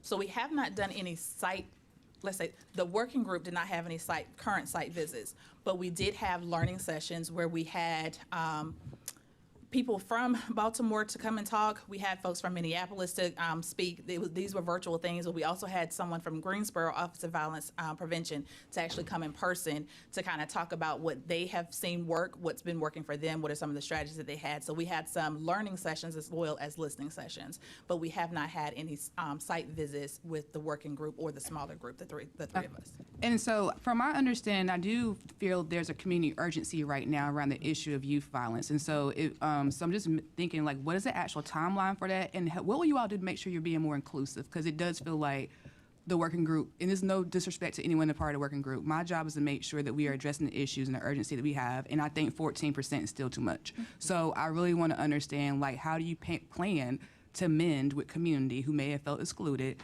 and make this more inclusive so we can make sure we're getting everyone's voices here? So from my viewpoint, because I work a lot with community organizations, so we have a lot that we already have a list of that we know do the work. Even from when we had previous, like our My Brother's Keeper, we still have that list of individuals that we know we work with around youth as well. So it would be a matter of we could do a call out to those who are actually doing this work to ask who's doing this, like what are our capacity. We actually did a similar work with Vera Institute where they looked at who's already doing this work in the area. So we can definitely use that list, but also reach out and say, are you doing the work of violence prevention, and then do you want to come to this table, and then have that conversation and have them work with us on this youth summit. So we have, again, some are already identified, and those throughout the morning portion of the summit where it was public, a lot of people there identified themselves saying, I want to participate and work as well. So we captured those individuals too. Okay, because I really want to make sure that in this journey that because I really couldn't understand why Juvenile Crime Prevention Council was not a part of the conversation and discussion when they actually have those meetings and they actually get data. So I want to make sure that we have those people who work with these populations present. And so I would hope that you all moving forward would be more inclusive and actually, like the same way your working group currently, we're able to agree, disagree, do the same work, but also prioritizing it in a way to where, for me, it's not about who to take credit for, it's about these babies not being dead on these streets. Correct. And that's where I'm at with the whole thing, is where I want to see actionable work. And my final thing I'll leave with, since we're saying recommendations, what we want to see, my biggest concern, I get it, that we talk about the CVI and how it'd be different. I've been in Durham for most of my life. My observation from Bull City United, it feels that we put people in a lot of danger and a lot of harm by not providing with the support that they actually need to be successful in their role. And to some extent, you waste a lot of money. And so I want to make sure that we don't have infinite resources, but we are not basically subjecting people in our community to additional harm by not having those wraparound services. But also, when you go into traumatic environments every single day, you need therapy, you need support. Yes. And I couldn't imagine a scenario where we are basically duplicating what's been done in some ways before and then making the same mistakes we've made in the past. So I really want to see the prioritization of a youth summit that is led by the youth. I want to make sure that the youth are at the table talking about the issues they have, and adults are standing by supporting them with that work and figuring out resources for that work. So that's my number one priority. But also ensuring that if we do go to CVI route, I understand the impact of the work, but we cannot leave people out here by themselves. We must provide support and do it in a way. For me, this is not about a vanity project. We have a very real issue here in Durham that's happening amongst community violence in our streets, and our children being impacted by that. And it's not about just data points. Those are actual humans behind those data points. And I encourage everyone to take that same sentiment as we go out, because we're all tired and frustrated. I want to feel good about the work right now, but right now I still have a little bit of uneasiness about the work. I know there's a lot of pieces we have to put together, but please try really hard to make sure we do that.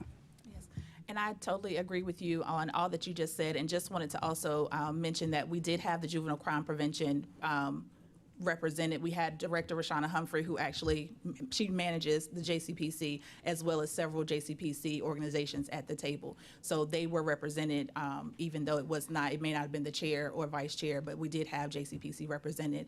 And I also agree with you, instead of, when we're looking at outreach, I did compile a lessons learned from Bull City United, and I'd be happy to share that with the council. But part of that was, as far as implementation, we have to make sure we get everything structured and have people, professional development is huge in that, and making sure that they are tooled up before we even send them out on the street. So I definitely agree with that. Okay, and my final note, sorry, I said I was done, but I do want to see the JCPC chair as a part of this work moving forward around the youth and making sure we have all of those things together. So thank you so much for your time, and I appreciate the work you're doing.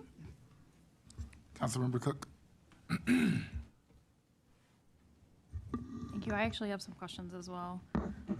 So the first question I guess I want to ask is more of an overall, this could be for either one of you, more of an overall question, which is that we've heard a couple of times that the recommendations that have been put in front of us are unanimous, but they are unanimous with or without prioritization. Is it unanimous, all 5 of these at the same time? Because I feel the request is for us then to deliberate what things we feel comfortable with, but I don't hear a recommendation of prioritization. So I'm just making sure I'm not missing that. The recommendations are not prioritized. It is recommended all of these advance. Now, they will advance, they probably won't all launch at the same time. There'll be some pacing, but the recommendation, they're brought forward as one set of recommendations that complement and work together without prioritization. I believe that that's accurate, so. Okay. I know that you said that there was some disagreement about where it would live, but if we were going to move forward, I think that we would probably need to know where a street outreach would live. So did we come to some conclusion about that? Do you want to speak? So we did not come to a conclusion of where it would be. The majority, I would say the majority did feel that it should be, and let me speak for myself. I do agree with the majority that it should live in community. Just based off experience of leading a outreach program previously. I do believe, like I said, I have a lessons learned based on some of the risk factors as well as some of the resources. I feel like it's better suited for community, and having that being community organizations, and not just one community organization, but community organizations that could potentially house the outreach program. So I don't believe it needs to be one particular organization, but multiple organizations. Okay, so when we're talking about sort of forwarding, I mean, I know that the direct ask was made for us and to endorse some of the parts.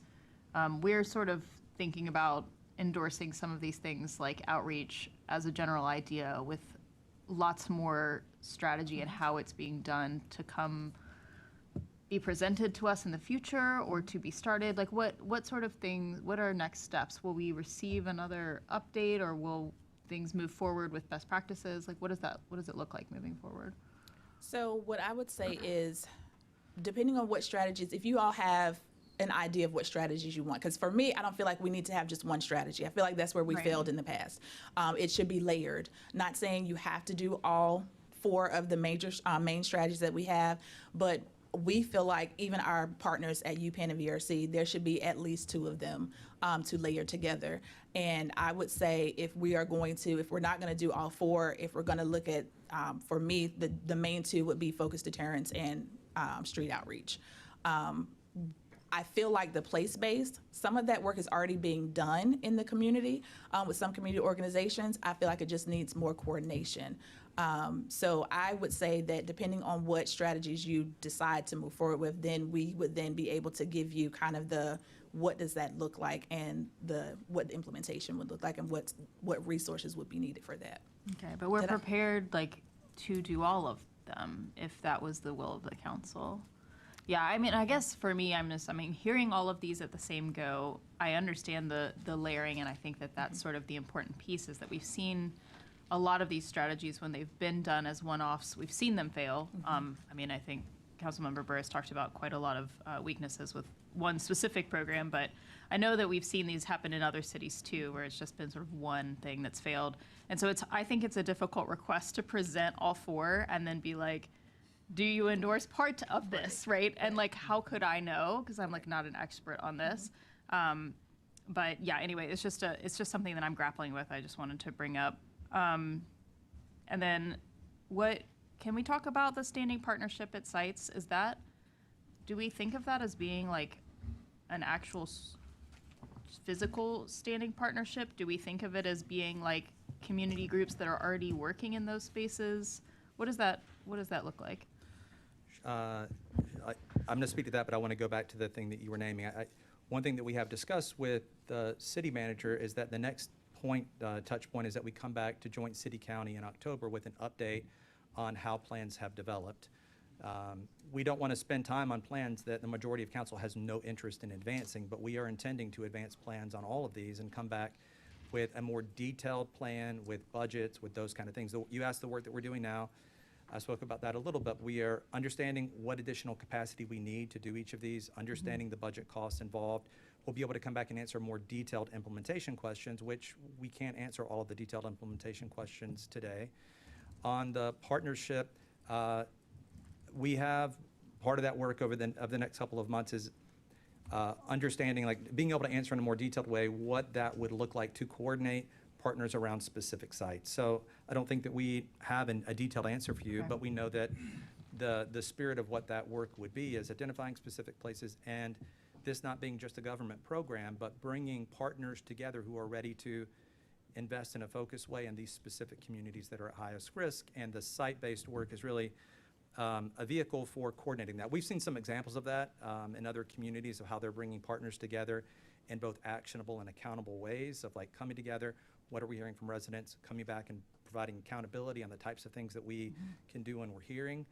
But we have work to do to actually talk about that in more detail. Okay, yeah, the accountability piece feels pretty important to me, I will say. Which I'm going to skip a couple questions, go out of order, because you just said something else that sort of tracked what I was going to ask. So I heard you say that there's county staff that have been involved in the work. Are similar questions going in front of the county commissioners? What is the role of the county in this, and what can we expect in partnership? Yes, so we will be presenting to the Board of County Commissioners at the September 8th work session. And so they will be getting the same information that you are receiving today. They received the recommendations already, but they will be getting an actual presentation as we're doing today with you all as well. And they'll be asked for the same sort of guidance that we're requesting today. Okay. Yes. And then maybe my last question for now. I saw on one of the earlier slides that there's public comment that you're taking on these recommendations specifically. I know you've done lots of outreach previously, but it's only open for 5 more days, and you've just said that you're going to present it to the county in a couple of weeks, and I'm wondering why it's that short time frame. And then I'd also maybe like to know what you are going to be doing with that feedback and how it'll be incorporated. Okay. So I'm You not look, sure. you look like I'm, Yeah. okay, let me find what I'm talking about. Just so you know, colleagues, as soon as Councilmember Cook finishes her questions, I am going to go back to the speakers that I omitted to Oh, call on, yeah. and then I'll come back to the council. Yeah, so I see on, it's like the third slide, it says June 29th was June 29th recommendations. I missed that. It says consensus recommendations delivered with a request for public response by August 25th. That's public response from all of you. From you. From you all. us. Yes, to the From public. us, not Yes, public not the comment. public Okay. comment, yes. That makes way more sense. Okay. Okay, thank you. Those are my questions for now. All right, I'm going to go to speakers, and then I'll come back to the council. First speaker I have virtually is Dr. Wanda Boone. Good evening, everyone. I'm so Welcome. glad. You have 3 minutes. Thank you. Good afternoon, everyone. I'm glad to be here with you, and I am speaking in support of the strategies as mentioned, and particularly focused on the Youth Summit, as you might imagine, along with several of us that are working together, inviting other groups to join in with that conversation, not limited to anyone, but opening up to everyone. And so the reason that I am so intent about this is because many of you know how long and how hard TRI, as well as other organizations, have worked in this area. But what is this about?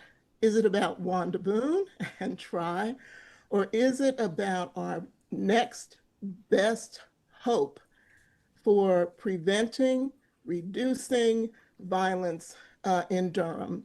And I believe that, one of my favorite saying is holding young people solely responsible for underage drinking or gun violence or whatever you want to say is like holding fish responsible for dying in a polluted stream, meaning that it takes adults in all different aspects, whether it's in families or even just in our community, that we can make a difference. So I just wanted to say that, and we are committed to supporting this effort and particularly interested in the Youth Summit. Thanks so much.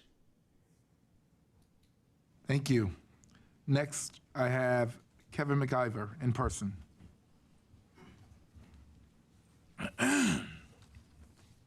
Welcome, you have 3 minutes. Thank you. My name is Kevin McIver. I was the chairman for the JCPC, and for months I did reach out to be a part of this working group, but all the way up until the day I got there, I was denied after the meeting was over and told that I could not be there. And what I have to hear as the recommendations is, I was a part of the Durham Strategy Committee back when we had a gang reduction committee. We had this assessment done that was adopted by the county. Let me read off those 5 recommendations that was done back then, so that you'll know that you're redoing that same wheel once again. Recommendation number 1, implement intensive place-based strategies to address underlying social conditions that increase the vulnerability of children and youth in the most violence-affected census tracts in gang involvement. Number 2, implement comprehensive, intensive, and neighborhood-based services delivery specifically for gang-related individuals in the highest violence neighborhoods. I think we talked a lot about gangs being involved in this, so we're bringing that strategy back again also. Number 3, because of the high level of gang exposure, involvement, youth risk exposure locally, Durham policymakers should expand available gang prevention and intervention programs, localize these services in the most violent, gang-affected census tract, and prioritize these services for children and youth who are at the highest level of risk and involvement. Because what we did was we went through 12 different census tracts in Durham through this gang initiative back then in 2022. Recommendation number 4, more regularly collect and report data that reflects the progress of the community's gang violence reduction effort. I think we talked about that in these recommendations about collecting data and going over and seeing how it works. Recommendation number 5, institute standardized performance measures and track reductions in violence, improve existing criminogenic social conditions at the census tract level, and more regularly report the outcomes attained by gang prevention, intervention, and strategies to policymakers and the community's census tract. Those were the 5 that was recommended in 2022. I was denied entry into the room, and I had this manual right here that was given out. And all of these come with bullet points. Bullet points with 246 pages of pretty much the same thing we about to go through again. They're gonna present this to the county in September at their work session. But when I was asked and tried to be in that room, I was told, you're not needed, we don't need you. And I think some of you have seen that email that I sent out showing my denial into that room and being a part of that strategic committee. And I am at a point where I'm not understanding why we continue to roll around this hamster wheel, continue to do the same things over and over again. I work for the North Carolina Department of Health and Human Services at one of our state psychiatric hospitals. I deal with children and I work with adult patients. There was an idiom that was always placed out there that we use sometimes that, there's no medical science behind it, but it says you can do the same thing over and over again, hoping for different results. It turns into what? Insanity. Thank you. Thank you, Mr. McIver.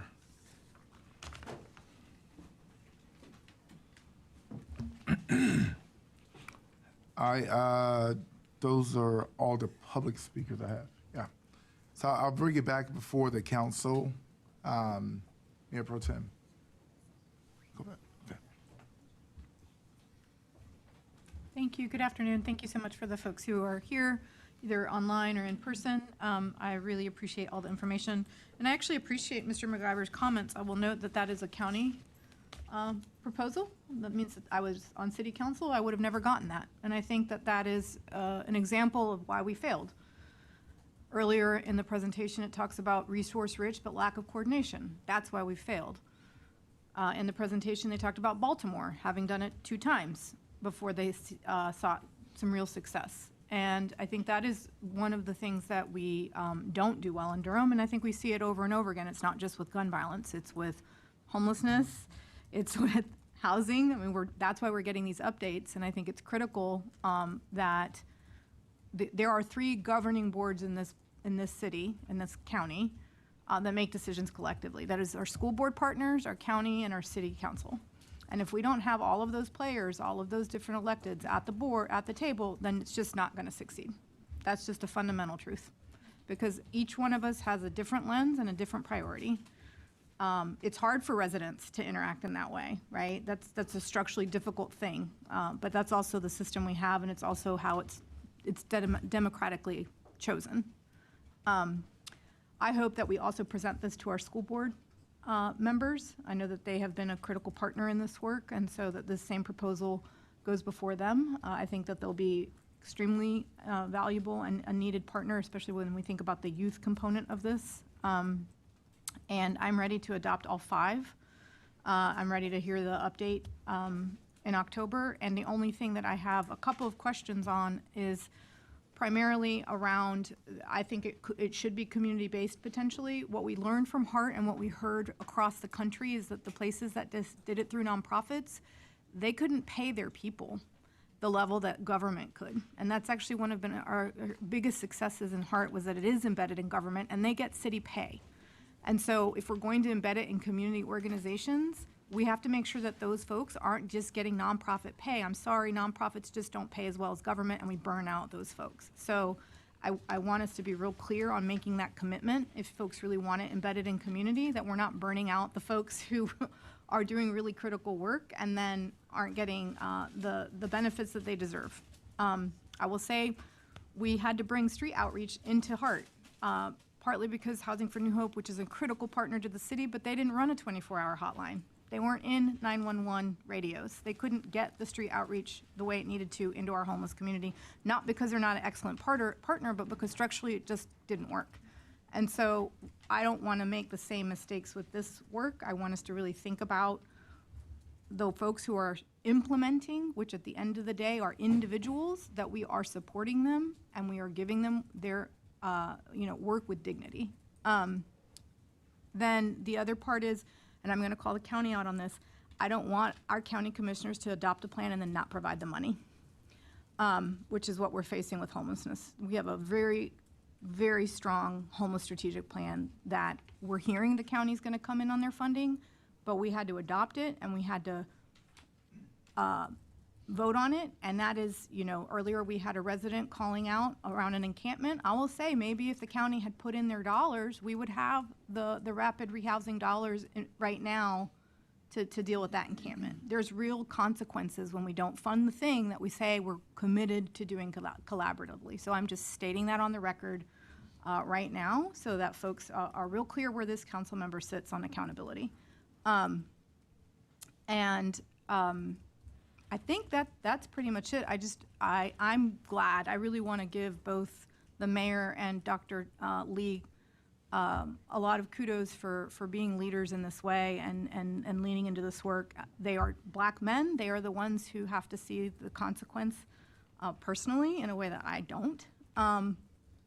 It's really disheartening to see the level of gun violence in Durham. And I think that for those of us, I don't live in Cornwallis, but I've had plenty of shootings in my neighborhood.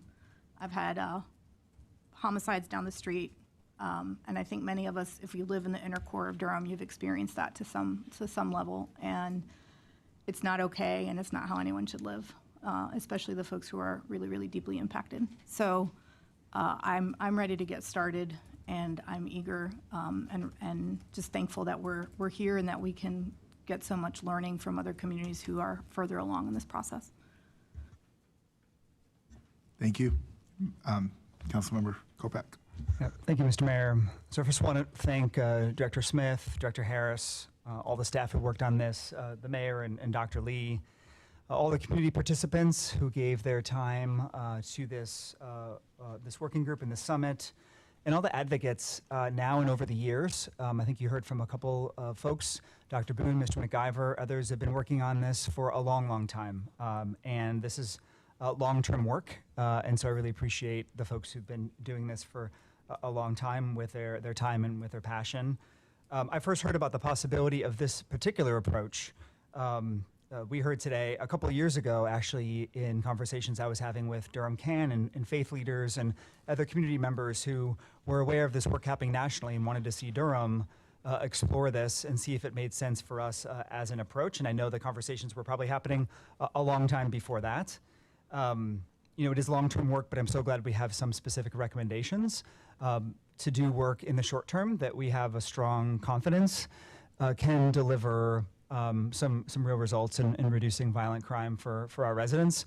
And echoing my colleague, Councilmember Burris, just making sure we always remember, behind this work, behind the statistics, the people and the real lives that are impacted. And that's why we're here. That's why we're doing this work. And so I'm really hopeful and supportive of the recommendations to be able to deliver on a really human level for our residents who are facing the worst of the crime in our community. I have a few questions. So the first one is around resources. You talked about that as a critical accountability lever, right, for this work. Making sure we're getting behind supporting the recommendations, as they're being developed. So we passed the budget for this fiscal year without any additional resources for the plan. The plan came after the conclusion of that budget process. So I'm curious about the plan to explore that resourcing, whether it's waiting to the next fiscal year with an ask. Are there conversations with the new police chief? I mean, obviously she hasn't started yet, but is the plan to talk with her and other department leads about how we reprioritize existing safety resources to be able to support this? What are the current conversations happening around the resource plan? Sure. First of all, this would be an excellent point for the city manager to speak on, who is not here now. But so let me just say a couple words on this, and then I'll ask if any of the deputy city manager or others want to weigh in. I do not think the expectation is that this work waits till next fiscal year. Part of what we're doing through the key capacity assessment and understanding is what are the things we can do right now with existing resources, which may be redirecting things in a different way. Some of this work we should be able to do without any additional funding. We may have to make different decisions about reallocating things. Some of this work is going to require new funding, and there are mechanisms for council and for the city manager's office to consider. There are things we may not do often, but there are mid-year adjustments. There are other ways in which we can think about finding the funding. I think the first step is for us to come back to our elected bodies and tell you, this is what we can do with what we have, and this is what the funding gaps are. And then it's a matter of our elected officials and city manager's office and city manager working to what are the options, So if council wants to do something this year and you all can figure out a way to find that funding, then we can do it. But we have to give you the answer first, which we haven't, which is what can we do with the capacity we have, and how much more is it going to cost to do all of it. We are actively working on that now with the goal of providing an update in October. But I think that there are options available to City Council if there is a funding gap, things like mid-year budget adjustments and others that would be available for you all to consider. I hope I didn't misspeak. Okay. All right, thank you. Specifically around the street outreach work, this feels perhaps one of the most sensitive recommendations. And I'm just curious, and maybe this is also to come in October, but just what you see some of the next steps are there in terms of those community conversations, reaching out, working with groups who have been engaged in this, folks who probably have different approaches and philosophies to this work. Yeah. What do you sort of see as the next steps to help move that item forward? I'll start, and then I'm going to turn it over to Director Harris because she knows a lot more about this than me. So the first thing I would say is we have named a key piece of this strategy, which is we need technical assistance, right? And that's definitely true for street outreach. There are groups out there that know a lot and understand how to do this work well. And I think it's incumbent upon us to go find the folks who have real experience in providing the right kind of technical assistance so that we can do this well. So part of our immediate strategy is we're already looking to find out who's really great that can come in and help us figure out, learn from our mistakes, or just from the things that we learned from the previous iteration so that we don't repeat those errors and that we lay the right foundation, which we have named a number of things already that we've identified that we did not do last time that we want to do.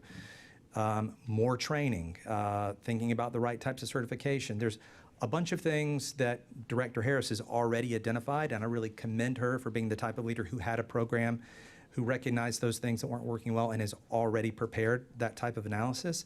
That will be further supported by other additional outside technical assistance experts that we will need to do this well. And then it's a matter of thinking about if this is making a final decision, do we have the capacity and willing partners in the community who are prepared to do this? If so, it's providing designing an RFP that has the right types of and contracts that set this work up for success. So, I mean, those are the kind of basic steps that I think that we are on and working toward that can lay the right foundation for this. I feel confident we can find technical assistance partners who have a strong track record of doing this well that can help. And then I'll turn it over to Director Harris for anything she'd add. I don't have much to add, but definitely when looking at street outreach, the previous iteration, there were 25 employees. Because we're looking at a very concentrated group of individuals, we don't need that many outreach workers. So we'll be looking at identifying probably about 5 to 7 individuals that would be our street outreach workers that will be working with this concentrated population. And so the technical assistance partners would definitely help with recruitment of those individuals, helping identify what specific training is necessary, get those people trained, and then you put them in the places where the highest risk individuals live. So that's where the focus would be. It would be very focused on who's the best suited to do this work, making sure they have the skill set, they have the self-care, they have the trauma-informed training, all of those things before we put them out into the field. And again, if we decide that they live in community, making sure that those community organizations also have the same training and support that they need to be able to manage those outreach workers. Thank you so much. Councilmember Rist. Then I'll come back over. Thanks, Mr. Mayor. Yeah, first of all, this is absolutely critical work. So I really want to thank the staff for work on this, the 26 members of the working team, our residents. I know, as Councilmember Kopech said, we've heard from folks like at CAN, Susan Dunlap, thanks for being here. We've heard about this violence reduction strategy a couple years ago. So I'm glad we're taking advantage of the best ideas out there, because parents, mothers, residents are begging us, please, like, we got to stop the violence. So this is really critical work. I really appreciate the work you've done. High level, this is great stuff. The report is well done. I guess my questions are similar to the ones my colleagues have had. So first question is like, how do we know we're going to succeed here? And I think, Director Smith, you were honest about this. Some of the data is pretty clear, some of the data is less clear. And I think one thing you said over and over is like, when delivered well, right? And we hear that, as my colleague Mayor Pro Tem said, like, this happens, housing, in everything, solid waste, transportation, everything around the city is like, when we deliver things well, homeless services, right? When delivered well, we succeed. And so for me, there's kind of two questions. It's like, how do we know we're going to succeed at this? We've done this work, as Councilmember Kopech said, this is not new, some of this work. We've done this before. We've got other different multidisciplinary groups doing stuff like this. So how do we know we're going to succeed this time? I know you talked about like data. We need data. There's questions about like who's going to, what are the measures? Yeah. Who's going to collect it? How often? Right. So for me, I like all the strategies. I know, as Councilmember Cook said, it's a little bit clear. I'm not quite clear what you're asking us here, but I like the overall direction. Yeah. For me, the management structure's got to be clear. And I don't know if it's a collective impact model you're thinking about, but I think that's got to be clear who does what. Again, as Mayor Pro Tem said, we wrestle with the county all the time, right? So we got to be clear what that looks like before investing big time in this. That's great. I'm happy to answer that Yeah, question. Right that's now. my first question. Yeah. Second question is timeline. Yes. So I think in some of the materials we saw, you said like you're still working on this stuff. You're going to come back to us in October with more recommendations. But I also see in some of the timeline in the memo we got with this item, there's conversation about like finalizing TA contracts in August and September. So I do have a question about so when are we really going on this, and when are we still like building? Because I want to make sure that we do build the foundations properly. Sure. And that relates to the financing, but also this question of like management structure. So say more about that. Great. I think there were 3 points in there. I'm going to ask you to help me come back to anything that I missed because that Mainly was on management layered. structure and timing. So first, let me talk about like what's different about this from how we've done it before. I want to talk about management structure. You are absolutely right that I think one of the keys to success and what we have learned from our partners and other communities that do this well is the management structure and coordinating is absolutely critical. We are working with I think one of the national leading experts that is not just like studying this, they have been on the ground doing this in communities to put the right management structure in place. When I say that we are actively working right now on the type of partnership-based management structure, working with many partners around a regular cadence of following the data, of working together, of identifying the actions, of reporting out what's working and what's not, that is very data-based. That is exactly what we are designing and going to come back and answer a lot more details on you. But I just want to underscore for you that if you've identified that management is critical, I'm here to tell you absolutely it is. And I think that we have the right partners, and we come back and we're going to give you more details. Something that we don't typically do, right? Let's talk about the cadence of this. When we talk about shooting reviews, which is a critical part of focused deterrence, shooting reviews have a weekly cadence of meetings where weekly law enforcement is helping identify, but we are working with partners in meetings every week to identify in real time who's at greatest risk of violence from disputes and those types of things. We are putting together weekly real-time intervention plans. That feedback loop is coming with regular data on performance, at least monthly, to leaders. Some of that is public, some of that is in meetings with the city manager or the mayor and others for regular monthly accountability. We're not talking about something where we're going to go, once these things launch, that this work is going to happen and then there's going to be a quarterly report or an annual report. There is going to be weekly meetings bringing partners together to manage this in real time, driven by data that we can hold ourselves accountable to. And why does data matter? Because exactly the point that Councilmember Kopak and others said, this is about real people's lives. I know I've talked about data, but that's not lost on me. This type of rigorous partnership-based management is critical. I think that I have confidence that we have the right partners to help us do that well in a way that, quite frankly, I haven't seen us do in this area, and it's going to be critical. So we're going to say a lot more about that, but I want to let you know that that is a clear focus, and we already have. We already have a shared contract that every town helped us pay for with the Crime and Justice Policy Lab at UPenn that is working with us on those type of management recommendations that we're going to be able to bring back and talk about in more detail. Remind me, I'm sorry, the other parts. Timeline. So I said, so between now and October, we are working hard, and we have been, to not launch this work, but to lay the foundations we need to be able to talk about it in more detail, to be able to answer critical questions around budget, to think about where this lives and how it's managed. Once we come back, that will be something reported back to you, because you need to, but if there's funding involved in other things, that needs to come to you. You need to approve those things, right? So there's going to be that touch point in October. Once we lay that foundation, the goal is to begin doing it as quickly as we can, but we don't want to skip these last critical steps of laying a strong foundation. You asked a question about technical assistance. We are actively working on identifying those folks. It's possible, especially if you were to endorse these strategies and those things come in at an area that is in the city manager's authorization, that we could get under contract and begin that TA work even before October if we know that these are strategies you support. If we don't know that, then we're doing this work. Maybe we're coming back in October, we're waiting, and then we're working on a contract. But we're actively looking at TA and training partners that line up with these strategies, that have a documented track record of doing this well, that are aligned with the way that we want to see it done locally. So that work is happening now. The capacity assessment is happening now, identifying the real budgetary needs, and where we don't need new budget, we can just make good use of the existing resources we have and deploy them in alignment with the strategy. That's all critical work that we're doing now that will lay the foundation. But to be clear, that's not, if you endorse this today, that doesn't mean that next week you can expect there to be focused deterrence.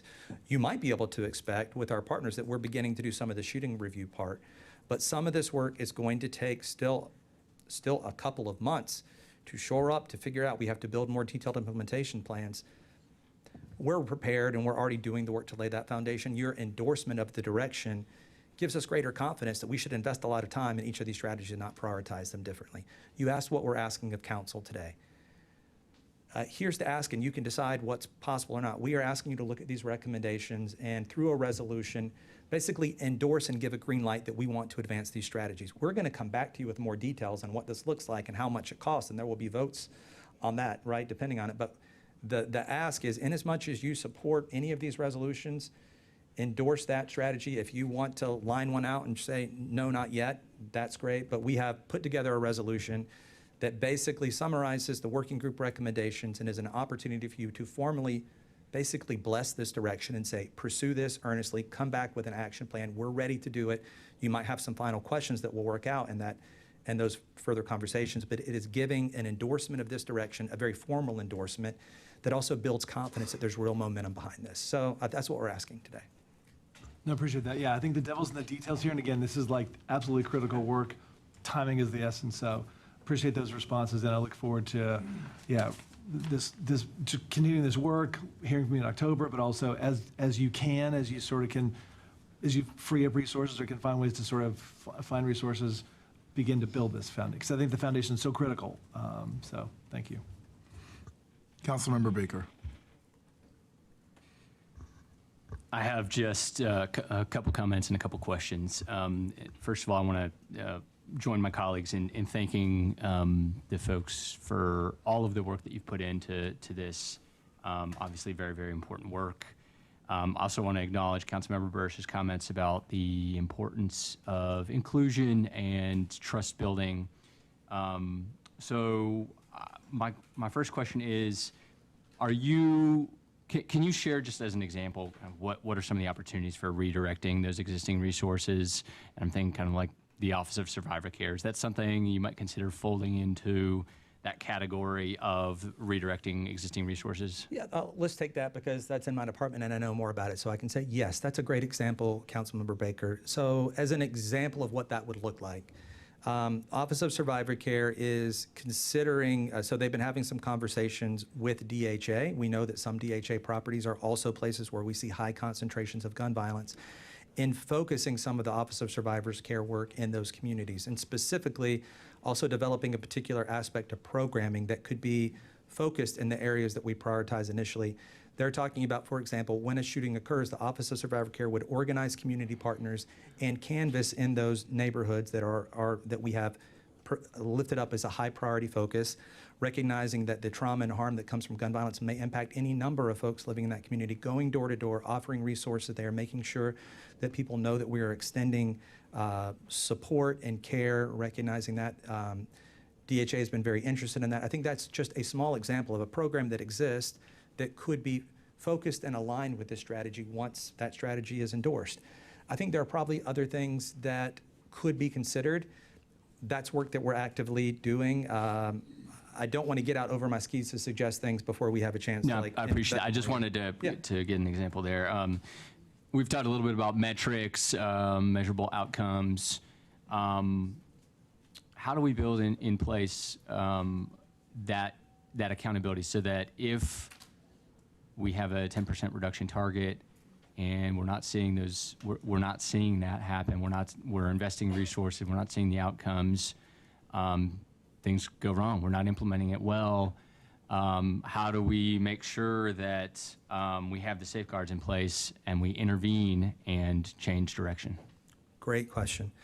I'm going to restate some things because I think they're still relevant. So I think part of this is we need to have the right management team. We need to have staff at a high enough level that are accountable to this entire thing, that are managing this. I think that's one thing that's critical. The other thing is, I've mentioned this process is designed for high accountability, right? We're going to have measurable outcomes. We've already named at a highest level what some measurable outcomes are. You're going to know if we're hitting those or not. We're also going to have a regular cadence of accountability that is not a 6-month report to council.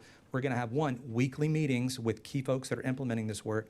Those meetings are going to circulate up to the manager, and then can be other elected officials. We're talking about a public advisory board where we'll be regularly reporting out the metrics and what's working. I think this thing is designed with the right management structure that Councilmember Riss was talking about, to be high on accountability, high on identifying and being honest about what's working and what's not, stopping the things that aren't working.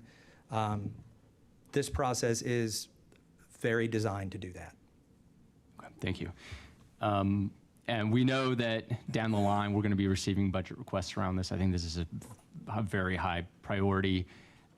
We have young people who are dying in the city for primarily 2 reasons. They're being hit by bullets and they're being hit by cars.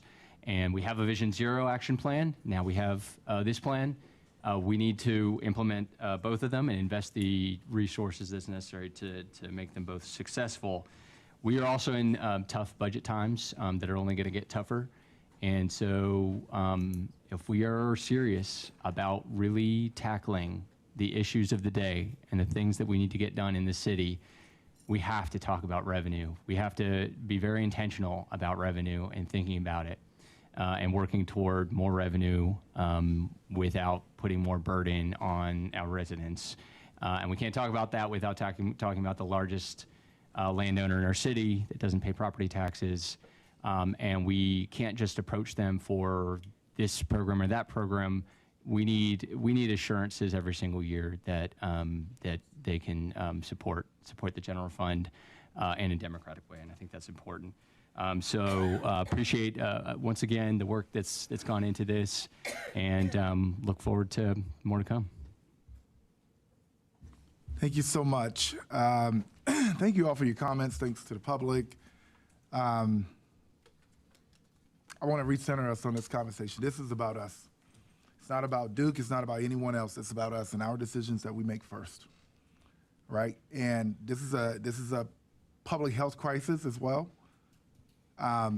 So we need to be very intentional about how we partner with our hospital, our medical partners. We need to be very intentional about how we partner with the county. The schools need to be at the table on this. The only issue I take with this whole presentation is breaking it down into options of, asking us to piecemeal what part we want. It's all or nothing. The work has been done. These folks have put in the work. They spent 3 days, but hundreds of people spent months of engaging. This work is verified. It has been inclusive. It has been very inclusive. There are folks that should have been at the table let me put it this way. There are folks that I wanted at the table that were not able to be at the table. I had my perspective. I did not get my way on this, not all of it, but I'm happy with the turnout. There are individuals that I've spoken to on a daily basis that do this work professionally. You heard Mr. McIver, who, for disclosure, I am one of his biggest supporters of the work he does, and I wanted him at the table. He was not at the table. He held up this manual, the work that was done before by the county. The name of that manual is Michelle Young, a very close friend of mine and someone that I would often go to for this work. She wasn't at the table. She's not locally. So my point is, what mattered is we were able to get this process started. And the table is but so big. And not everyone is going to be able to be around it at the same time. But the table is big enough for us to make sure that everyone gets a seat at some point in time. And so I'm going to endorse this work fully. My office is going to endorse this work fully. And once we get we have the recommendations. Once we start getting the strategies hashed out and we start getting to the money part, then we'll know what strategic partnerships we need to build. So you're not going to find me tearing anyone down. You're going to find me trying to ways to find as many people as possible to the table. That's what leadership is. And it's going to be more than just one institution. I want NCCU at this table. I want Durham Tech at this table. They do a really good job at training when it comes to workforce development. Maybe they can be the mechanism that does that.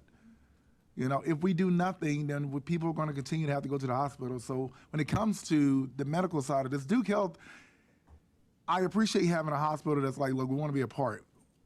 But they could just say, nope, let them keep coming. We're going to keep making the money. So it does require everyone to be at the table doing this. The police department, the sheriff. We need to go back and look at technologies, whether we like them or not. Whatever technologies that can help us with this work. But one thing I would never do is I would never put my political ideology over the lives and the quality of life of individuals that are dealing with this crap on a daily basis. And so I looked in the eye, I'm looking in the eyes of the folks who did this work, and I'm talking to the people who have engaged over months and months and months, and I want to say thank you. And for the folks that have reached out to me and said, Mayor, I couldn't get in or I wasn't able to be a part, I hope that we still will be able to work together. The folks that, like Kevin and some other, Willie, all those guys that I know have real life hands-on experience with this, that I've asked to come and just advise me personally. I hope that we can expand that table as well. That's what it's going to take. But I can tell you one thing, we have prioritized just about every damn thing else. Finally, we're at this point where we can prioritize people's lives. We have done the studies, we've done the commissions, we've done all those things. There's no excuse now. The work has been done, and it wasn't an idea from up here, it was the work that was done out there. So nothing's perfect. I was one of the ones that was coming in like, wait a minute, where are the kids? Where's the... And I stood down. I said, okay, I'm going to give it a chance. I'm going to let you do what you got to do. Follow the data. But one of the recommendations came out that we should do a youth summit. And I'm glad to say that some of that work has already started. Some of that work has already started. I hope that there can be more collaboration in that work, but it's already started. So I endorse it. I look forward to making this my biggest budget request next year. Colleagues, thank you all so much. Do you all have what you need, Ryan? I suppose this is going to come back for council for a vote on the next Monday around the, endorsing. So if you all have what you need, I have what I need. Okay. Thank you. Appreciate it. Thank you. All right, colleagues, I would say we need a break, but we had a break during the fire alarm. Do we need to? How about this? I want to keep the agenda going. Can we reduce it to 5 minutes rather than 10? All right, let's take a 5-minute break and then we get back to it. Sorry, did you want to?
All right, let's bring it back, please.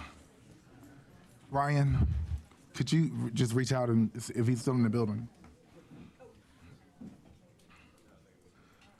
Before we move to the next,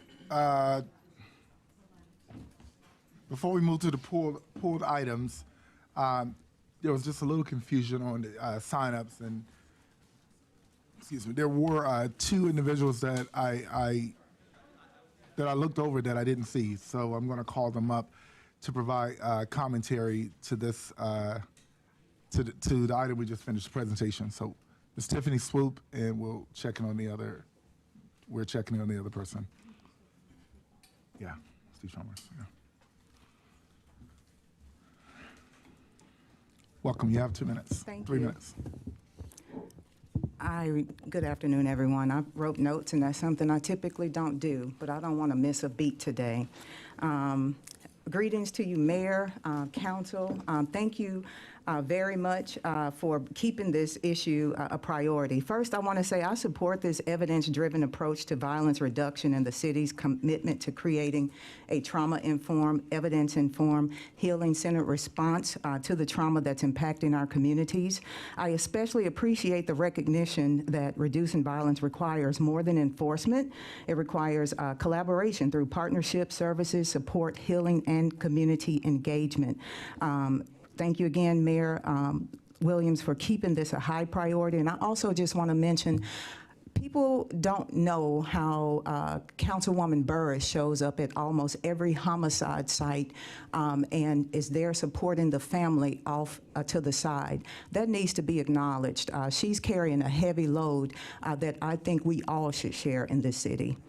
I want to speak specifically about recommendation number 5, the Youth Summit. I absolutely agree that the voices and experiences of Durham's youth must be included in our violence reduction strategy. However, I want to make sure that we recognize that this work has already begun, and Grace Inc. has already hosted a youth-led summit focused on gun violence and the issues our young people are experiencing in their communities. We also have participated in city-funded research to better understand the community. That work was pushed forward by Councilwoman Dr. Hosley Hyman.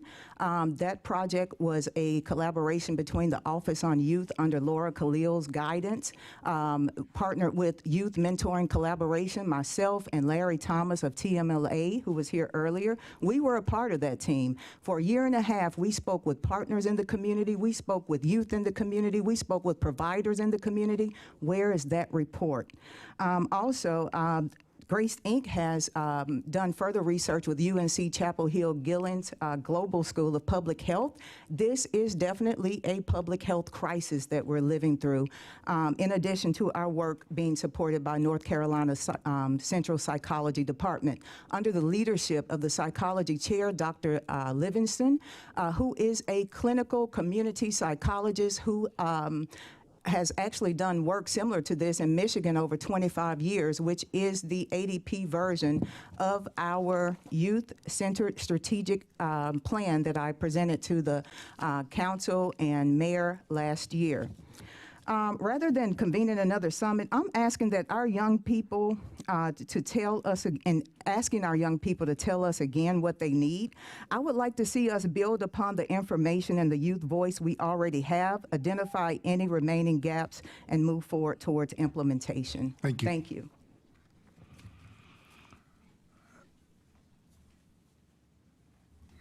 Okay, thank you. All right. We'll now go to pulled items. Item number 4.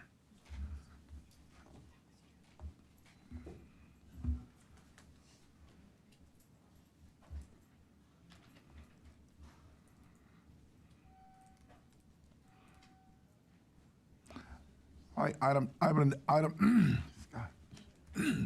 Item number 4 was pulled by Mayor Williams. Mayor Williams, will you please give us your comments? Oh, yeah. I was talking to myself there for a moment.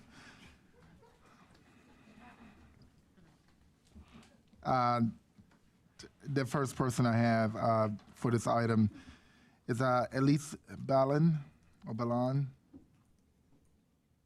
Can you hear me? Oh, oh.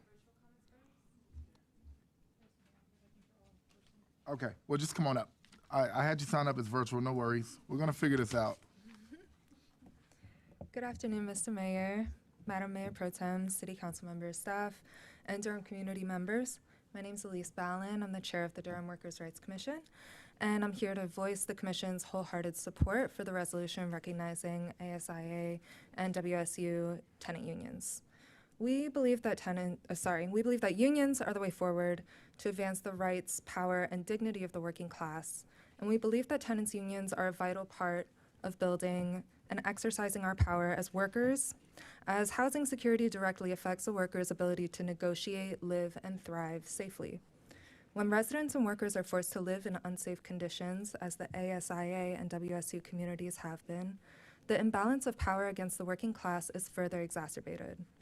Just as the elite ruling class understands that exhaustion and the "at least you have a job" messaging are profoundly effective to have us accept work that keeps survival and thriving just out of reach, going home to an unsafe building with increasingly unattainable affordability reinforces the messaging to accept crumbs because the threat of losing even that is ever present.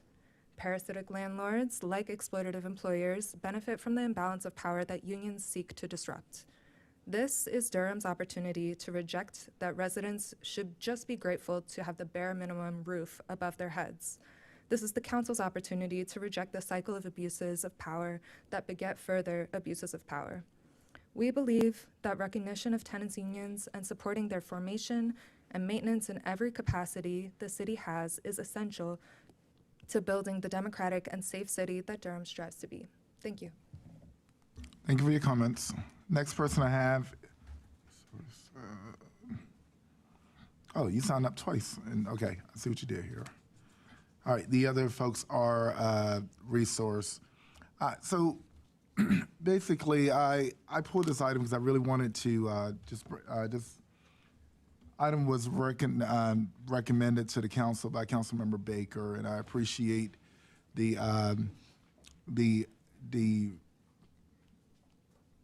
I appreciate you bringing this to the council. I wanted to say that I also support the ability for residents, tenants, or anyone to be able to unionize, to be able to come together.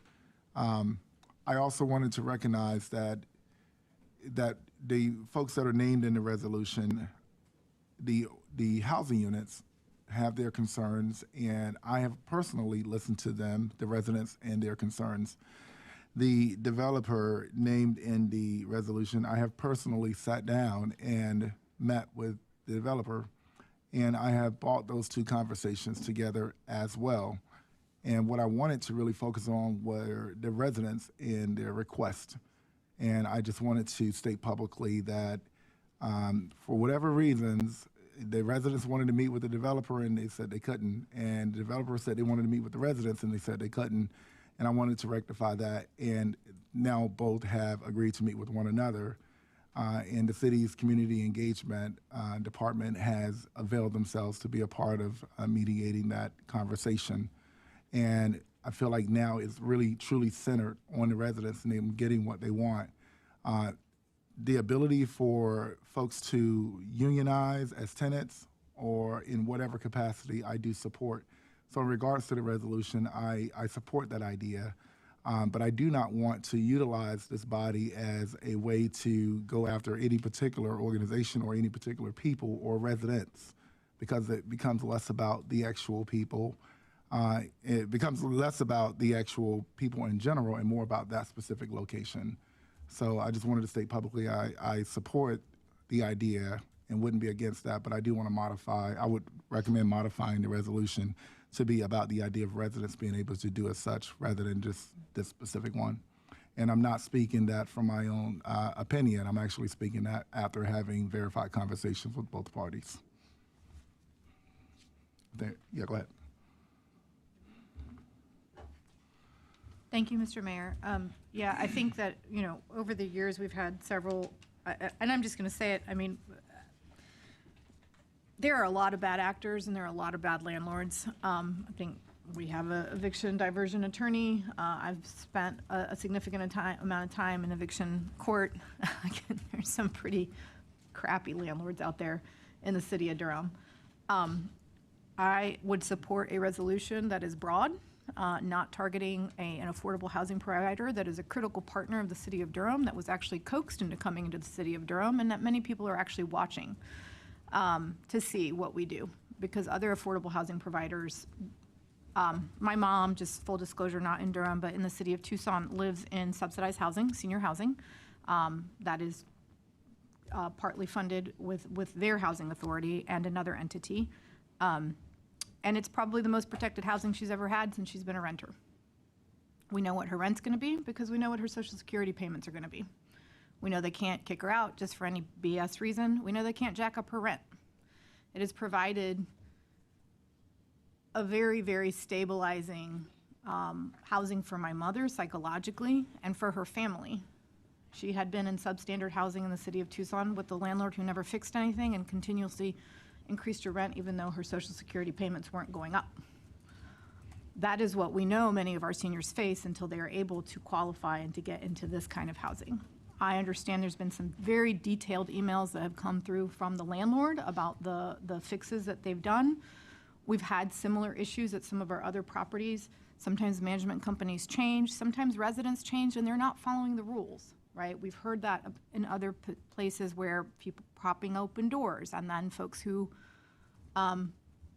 shouldn't be in the building are in the building, and you have to do some re-education with residents around safety. And so I think we should support a resolution that is broad around tenant union organizing broadly in the city of Durham and strip out any language that identifies any affordable housing provider or affordable housing funder. I think we are shooting ourselves in the foot otherwise. So that's where I am as an individual council member. I think that, and this is just to speak to the activists and organizers, look, I've been on this council for a long time. Every single council I've ever sat on has been super responsive to these kinds of things, but I'm also just getting tired of the activist class coming to Durham because they can think they can get a thing to get some clickbait to push a campaign in another community. We know where the problem and who has a lot of the issues in this state, and that is the General Assembly. And we know that is a harder fight. It's going to take more discipline, and it's going to take a lot more time than showing up to a council meeting in the city of Durham. And so I'm getting increasingly frustrated with these tactics. We are responsive to residents, we always have been. But I need our folks to really start to challenge power where the power really is. And in the state of North Carolina, and where so much preemption lies with the General Assembly, that is where I really need folks to turn their energy towards. Happy to continue having conversations. I was supposed to meet with the tenants this morning. A few of them were sick. I will be happy to meet with them in the future. Everyone deserves dignified housing, but there are a lot of folks who do not send us detailed emails figuring out every single thing that they could improve with their property. And it's substandard housing, and that's where I feel like we need to put our attention. Thank you.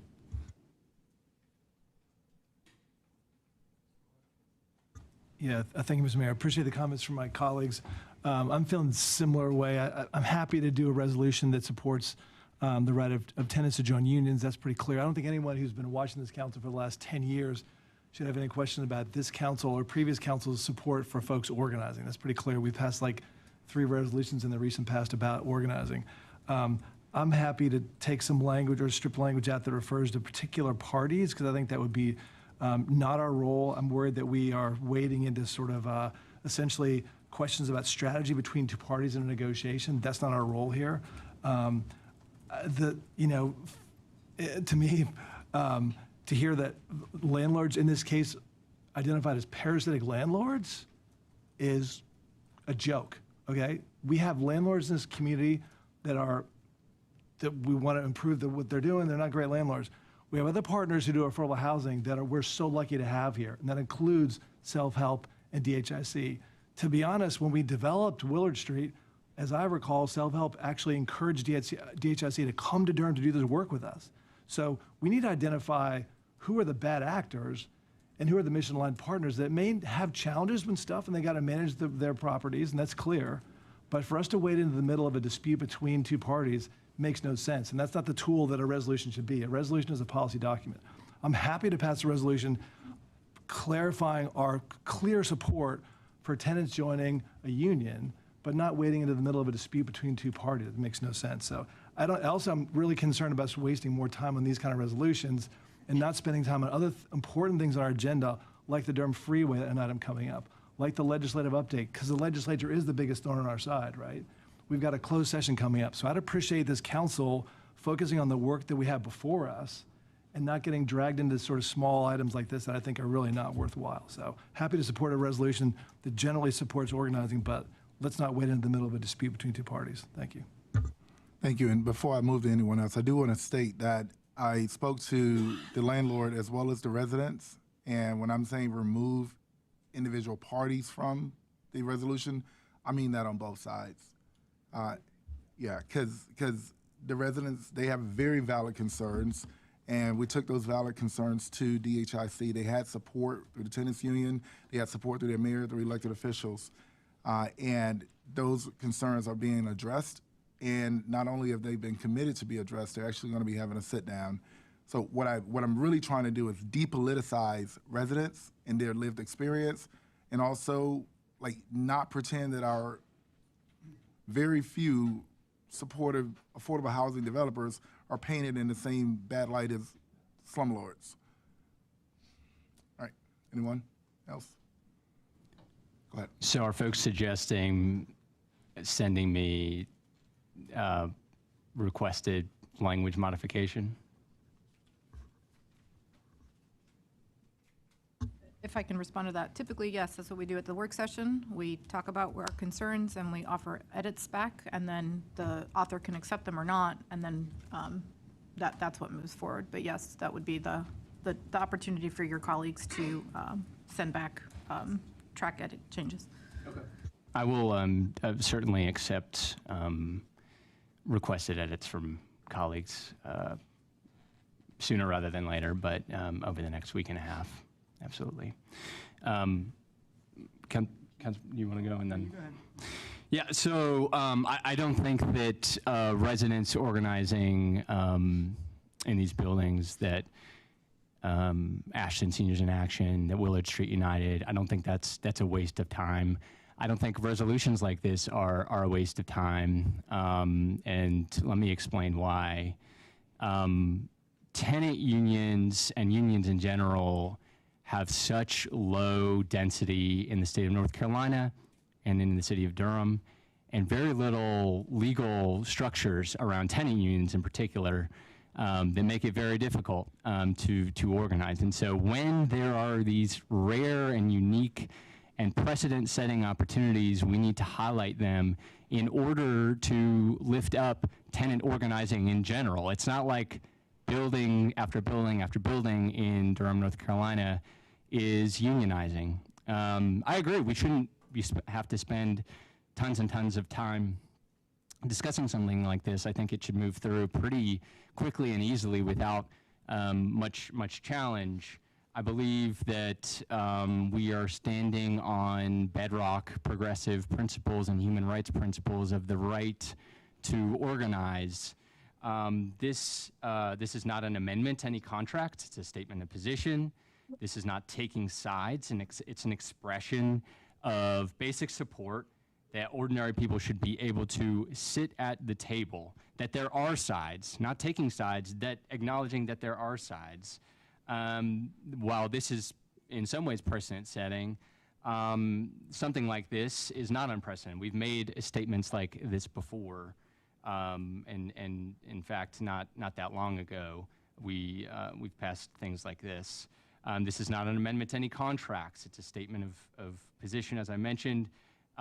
This is not a small group of disgruntled residents. This is a broad and wide-sweeping organization and organizing work that has been happening. Is there unanimous support? No. Is there unanimous support up here for a lot of the things that we do? No, but we should still lift ourselves up and acknowledge that we need to exist and be here and do the work. This is not about shaming DHIC, not at all, actually. Nothing in here shames DHIC. the residents love their building. They love where they live. They celebrate it. So this is not at all about shaming DHIC.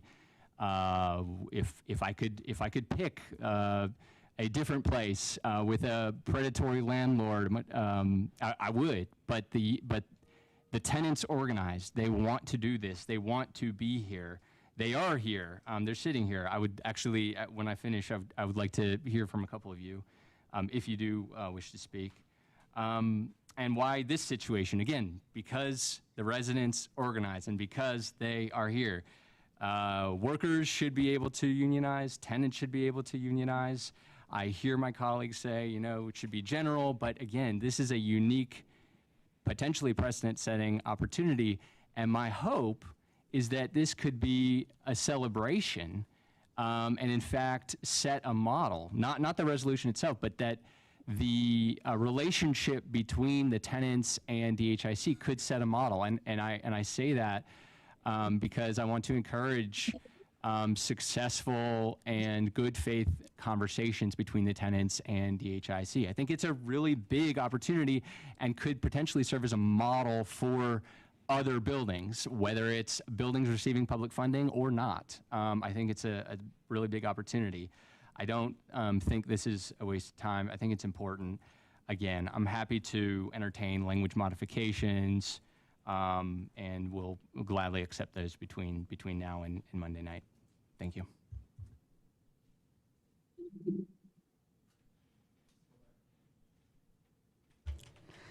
Thank you, Mr. Mayor, and thank you to all of my colleagues. I first want to give a thank you to the Ashton Seniors in Action for coming forward and for speaking with me and many of my colleagues. I want to start by honoring and acknowledging the situation that you have been facing, the real issues that you and the residents in Willard Street have faced, both with challenges with property management and also some of the harms and issues you faced with fellow residents that you've tried to get response and satisfaction on. And it sounds like it's been some really difficult situations, and so I appreciate bringing those forward, and definitely I think that's really critical, and it's important we're talking about this. I also support and commend your work around democratic organizing to support yourselves and your fellow residents, so thank you for that. I also want to acknowledge the importance of mission-led housing developers and financiers like DHIC and Self-Help and others. You're important to Durham, and we do need the work you're doing here. I'm glad to hear that a lot of the issues have been addressed. I do know that more work is to be done, and so I'm glad that there are some conversations happening, that their groups are talking to each other. I've also heard in talking with folks that there's some clear misunderstandings too, which is a benefit of having those conversations. Issues around the role of month-to-month leases, about no-fault evictions, and so I think it's important to get real clarity on those for everybody's benefit, to help everyone to be able to move forward. I appreciate the original resolution that brought forward, and also the call to have a more general resolution, which I also support, that highlights the importance of unions and tenant organizing, and I think not only elevates the work of the case in front of us, but also does provide that opportunity to highlight, the importance of organizing writ large in this sort of circumstance. And actually, at the end of my remarks, it's actually not that complicated. I can actually suggest language here that I think would address it. I'm getting a no from the Mayor Pro Tem, so I will maybe not do that. Okay, yeah, okay, we can do it after, but I think it actually will be a pretty quick amendment process. I appreciate that folks, come to us, and I know that, I know personally as a council member, and I know my fellow colleagues, we care deeply and want to be here and be of support. I do think that, broad statements of principle have a role. I also do want to be careful as a council of setting false expectations about what's possible by coming to the council. And I want to be, careful about, and I think the general resolution also helps that, to not necessarily see us as kind of a mediating force or something like that when there's a private dispute between folks. But I understand the unique, nature of this situation and why having the broader resolution makes sense. I think it's important now and in the future to look for those real mechanisms of accountability that the city can influence, and just be real clear about what we can do and what we can't do. But still, on this issue, as other issues that we do as council members and as a whole council, to do what we can to help. I think it'd be worth having a conversation in the future with our Department of Housing and Neighborhood Services. Some of the challenges that I see in this situation seem to be at times systemic.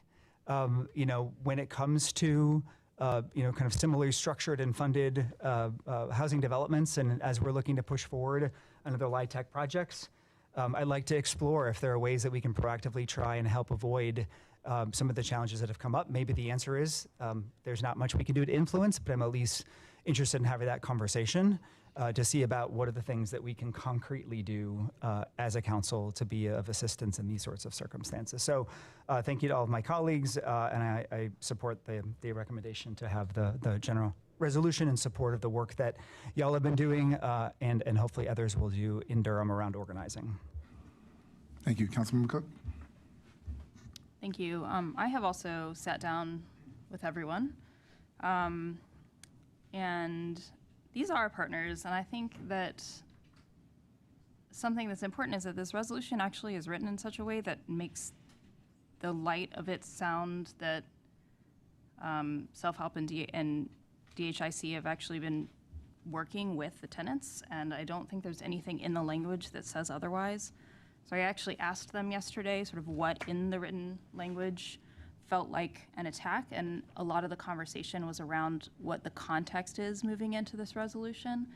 So I just want to talk a little bit about that, because I do think that the context is important, and I also think that the context can be shifted and changed. There's two sides to this story, and what I hear from these folks is that they're actually relatively aligned around our want for more tenant organizing and for diverse groups and opinions at the table. I think that we all understand that folks have often, by the time they get to places, had bad experiences with housing. It is now, if you are a low-income renter, you are more likely to have unsafe housing than at any time previously in the history of our country. And so I think that everyone understands the risk, and they also understand that that it's important to have a value statement that aligns with Durham's values of organizing and collective bargaining.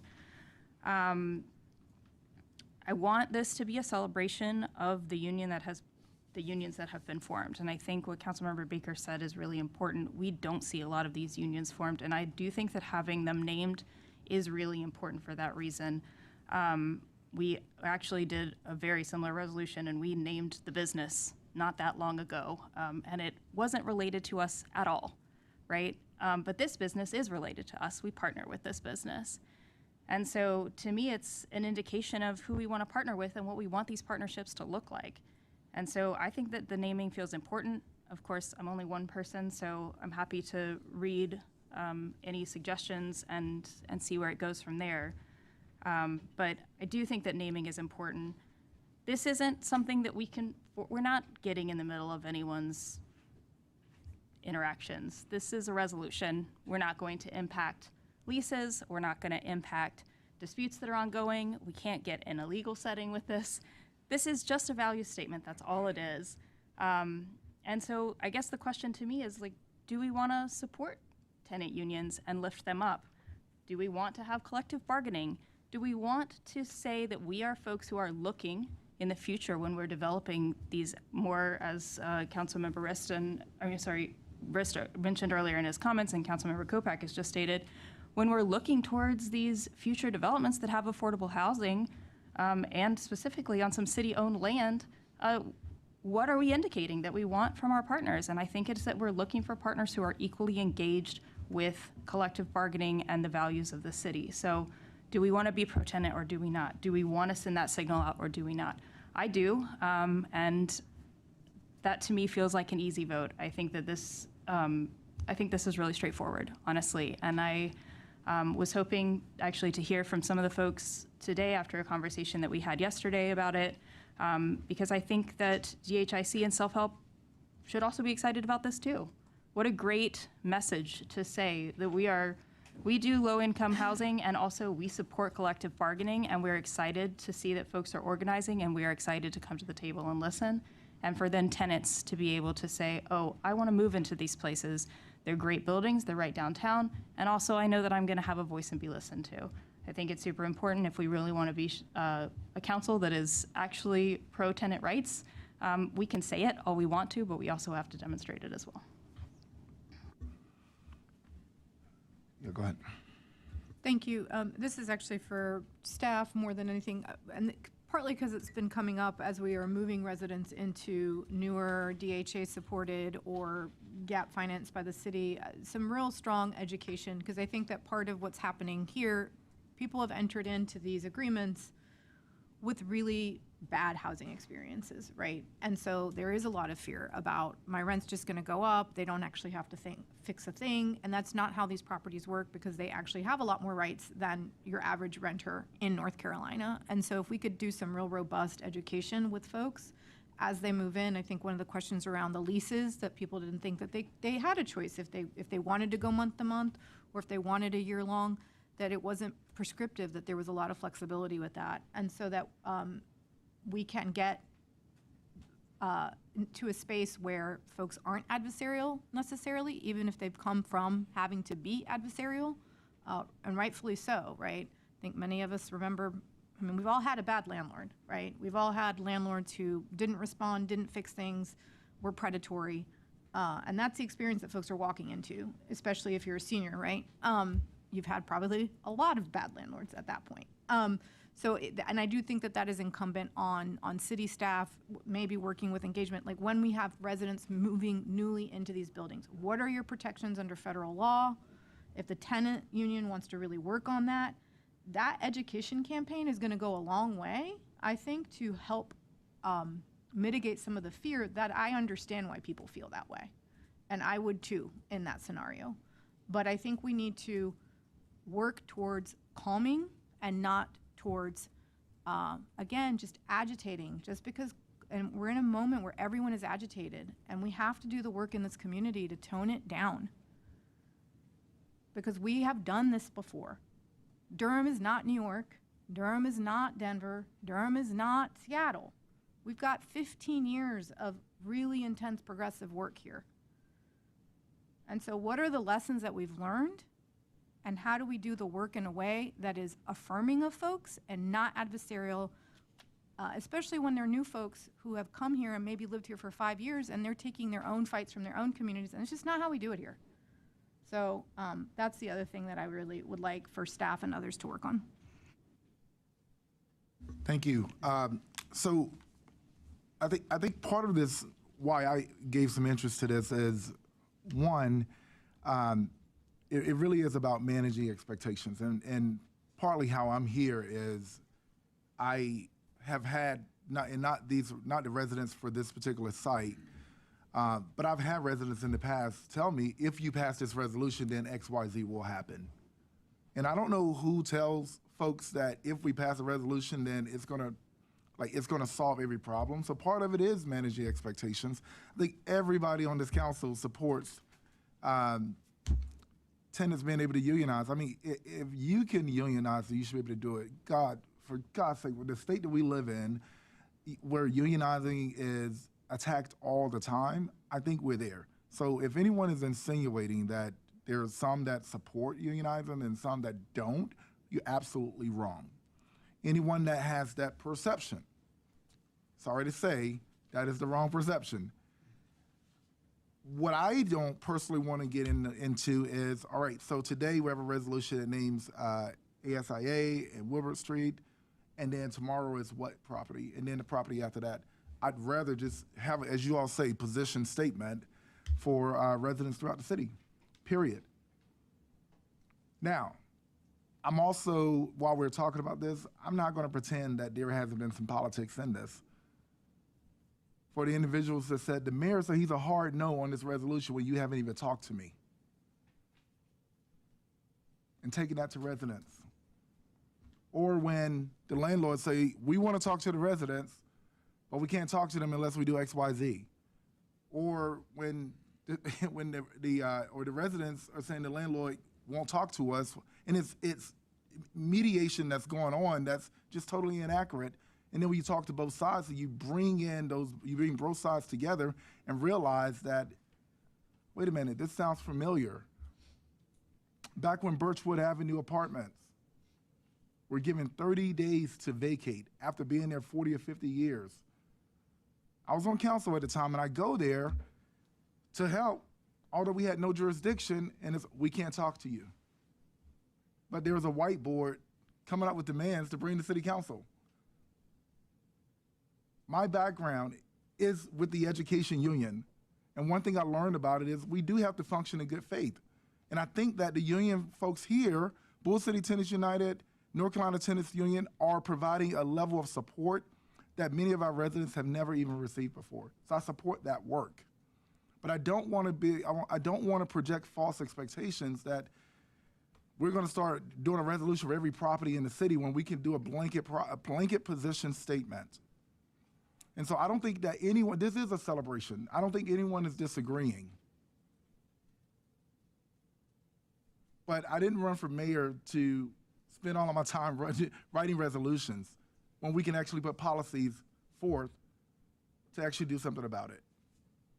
So whether we're leaning in on resolutions, whether I'm leaning in on proclamations, or we're actually going to lean in together and actually do policy work. And part of that work is actually working directly with people. And so if we have residents that want to unionize and they have demands, we can do all the fanfare you want, but if we can actually get it done immediately, because we are using our platforms to bring people together and they get their demands met, that is the celebration. But I think some folks want to make it about them rather than the actual residents. And that's when it gets a little frustrating. So I'll say to anyone out there, please don't use the mayor's name, if you haven't spoken to me, to intimidate residents or anyone else. But I think that we're at a point, at least, I hope, where the sentiments of this resolution will get passed. I'm just not interested in doing a resolution for every single property when we could do a blanket statement that that brings this point to everyone and talks to the actual spirit of it. I know, Councilmember Kopak, we don't have time to do the wordsmithing now. Councilmember Baker, I will ask, because you're the one that brought this to us, I'll ask that, once we send you modified language, I'm fine with the language as it's written. I just don't want to start getting into specific tenants or specific landlords. I'll ask that you read that out at the next meeting, and then we take a vote on it at that point in time. But for some reason on this council, sometimes we tend to act like some are for and some are against, but I think we're actually all for the same damn thing, same thing on thing. Pardon my language. Mr. Mayor, you're saying just put on GBA? Well, I think we have to, because there's going to be some wordsmithing to it. All right. Okay. Thank you, folks, for coming. Thank you all. That was it, yeah. The next one was item number 6. Third loan modification agreement for Rockwood Cottages I with have Rockwood. council members Baker, Kopak, and Rist having all pulled it. Oh, the council pulled number 6. All right. Baker, go ahead. Thank you. The only question that I have for this is, and I support this wholeheartedly, is for what period of time moving forward, we're at the end of the 30 years, for what period of time moving forward will there be affordability? Sure. So good afternoon, Richard Valzanos, Senior Project Manager with Housing and Neighborhood Services. So there's an extended period of affordability until April of 2030.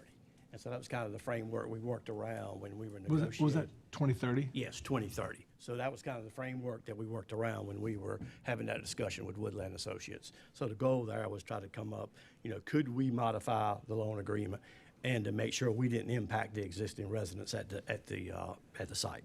And then in 2030?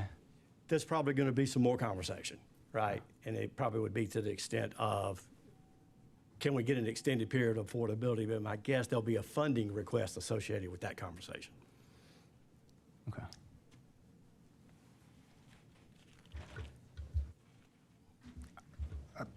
Yeah, go ahead, go back. I don't know who was next.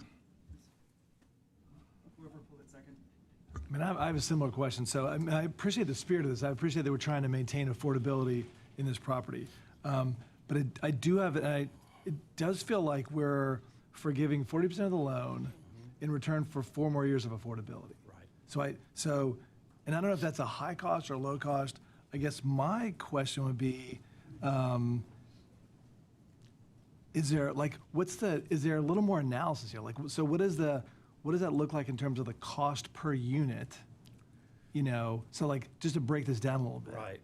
To get a sense of like, what is this is this a no-brainer, or is this a lot of money for 4 years of affordability? Well, I think it's a no-brainer, because I think the overall goal is to keep the residents in place. I mean, in speaking with Mr. Pugh, who's the principal at Woodland, I mean, we've got 2 residents in there who are over 90 years old. We got 6 who are over 80 years old.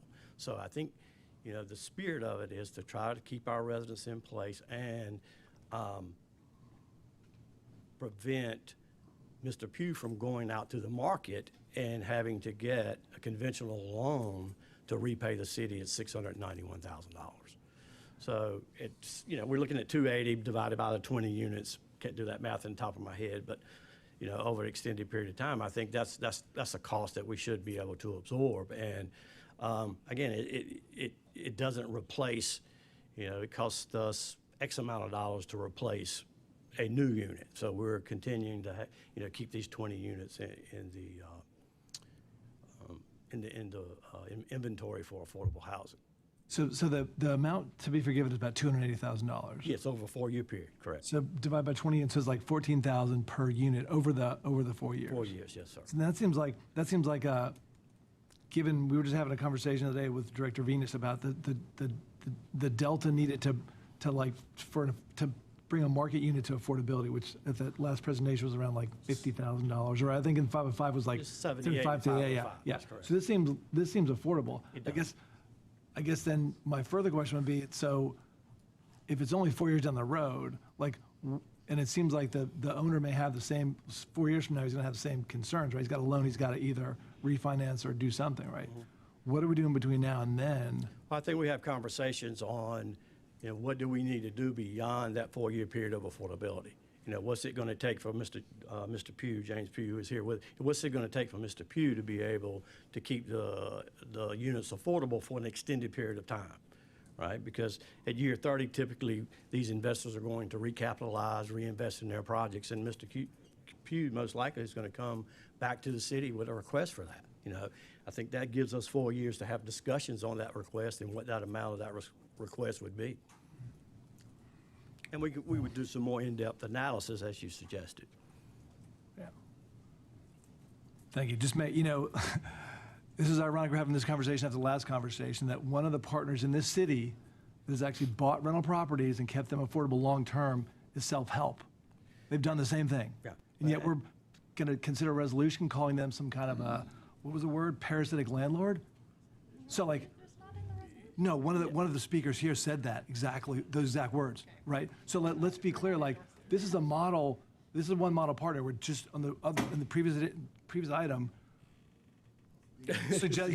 suggesting there's somehow not a good actor. So like, crazy stuff. But yeah, I get it. We need to work with the owner and figure out something, because that 4 years will be soon. Right. So, but at this price for another 4 years, I think it makes sense. Right. Thank you. Yeah, thank you, Mr. Mayor. Most of my questions have either been answered by my colleagues or by staff in advance. I just want to highlight a bit more this question of maintaining affordability is such a critical part of our strategy, and I just appreciate the work the city's doing on this project that we're directly connected to. What's sort of the status of the city kind of tracking projects that are coming to maturity, so we're aware? And have the opportunity to act like we have in Carver Creek and other projects, and are we in upcoming projects sort of establishing like a right of first refusal or other ways to help give ourselves, the opportunity to do as much as possible, like y'all are here to maintain affordability for a lot less than new units. Okay. Do you want? Sure. Good afternoon, Sarah Vinas, Housing and Neighborhood Services Director. So that is a part of our strategy is to track both NOAA properties as well as existing tax credit expirations. And we can support those projects as they near the end of that affordability by having proactive conversations with owners. Durham has a lot of LIHTC properties that have expired that were missed opportunities, so that's something that we want to do better going forward, and will be an increasing part of our strategy because it is more cost effective to preserve existing affordable housing than it is to build new housing. So that is something we're actively tracking and monitoring, will be a part of our new housing plan. And the other exciting thing on the horizon is that we're getting ready to relaunch our Affordable Housing Loan Fund, which will be a resource available to developers to extend the affordability period for existing LIHTC properties, or to acquire NOAA properties and preserve them longer term as affordable housing through affordability restrictions. So we are working with Self-Help and Duke University on that, and are planning to launch the fund this fall. So that will be a resource available. And as you all know, we had a $10 million affordable housing loan fund that was very quickly deployed when it was launched some years ago. So we're very excited to have that tool in place to help preserve projects like this one going forward. That was my question, and just when the housing plan comes forward, and I'm so excited about that, except for the price tag. They'll also just, whatever you're mapping as far as what that cost will be for us, because we're gonna have to have that hard conversation. Absolutely. Yeah, we know lots of stuff is losing their stuff after 30 years or whatnot. All right, thank you so much. Oh, I'm sorry, Baker. No, thank you so much. I don't have any more questions for you. I just wanted to briefly correct the record. There's nothing in the prior item that calls DHIC parasitic. No, it was a speaker. Yeah, I know. I just wanted It to wasn't put that just on a the speaker, record. that's the person on a city-appointed Exactly. board, and Councilmember Baker is the appointee there from council, so it's not just a random resident. I'm sorry, like, we do actually have to do, Right, but I want to correct the record. It is not in the resolution language. I understand that, I'm just also All right. correcting the record. Relationships matter. All right, guys, let's. Sorry, Director Vinas, I'm sorry. I'm a little slow in jumping back in here, but on the Affordable Housing Loan Fund, I'm just curious when we'll get an update on that, sort of the size of it, how much contributions we brought in. Yeah, do you know when that's coming back to us? We can work on assembling an update for you all. This has been something that we've been working on. I can work with the manager's office to prepare an update for you all. And it doesn't have to be a formal update. It's something I'm sure the Durham will disseminate and communicate that's happening. Absolutely. I'm just really interested. I know my colleagues are too. So yeah, even just informal would be great. Yes, Yeah, excellent. thank you. And we also are working with our partners on a more public launch coming forward in the coming weeks. Yeah, thank you.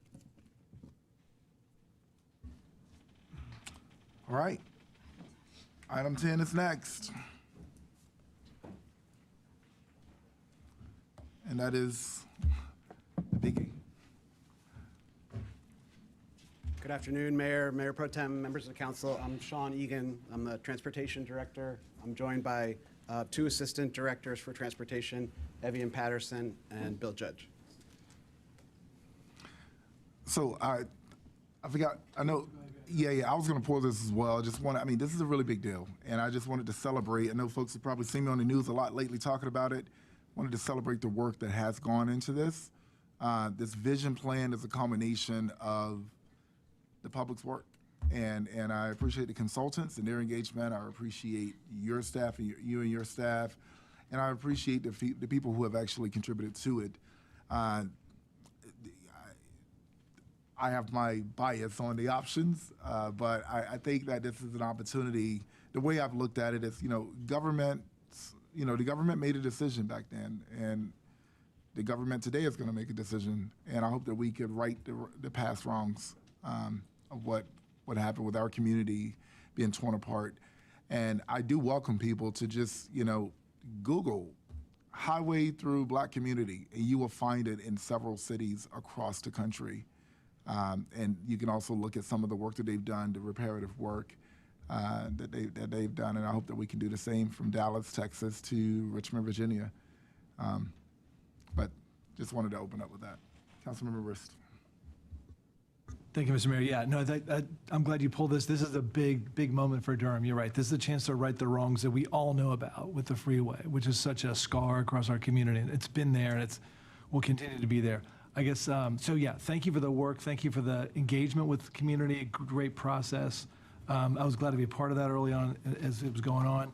I guess I have two questions. So one is, so we got these three different recommendations, and I know or three different sort of scenarios, right? And you're not recommending one or the other. You're just presenting these as scenarios, right? So I guess my question is, number one, so what's next? And I know we talked during our brief interlude there when we had the fire drill, that part of this is we need to have this kind of plan in place. So in the future, if and when federal funds become available, we'll be able to be at the front of the line saying we got a plan here. So until then, what are the next steps for Durham? And then I guess my second question is, given that these scenarios are sort of similar but also different in some ways, right? So at what point, if and when there's federal funding or other funding available, how do we then begin to, because the freeway is a lot different than sort of a boulevard, So those are, how do we begin to make decisions about what direction we really go in? Because folks will have a lot of thoughts about that, I'm sure.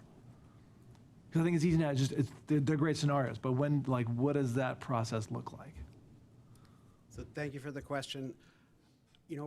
What we're doing now, we're finishing up this study, but we're certainly not finished with this work. So we're continuing along a few different avenues. So one of them is working with the North Carolina Department of Transportation.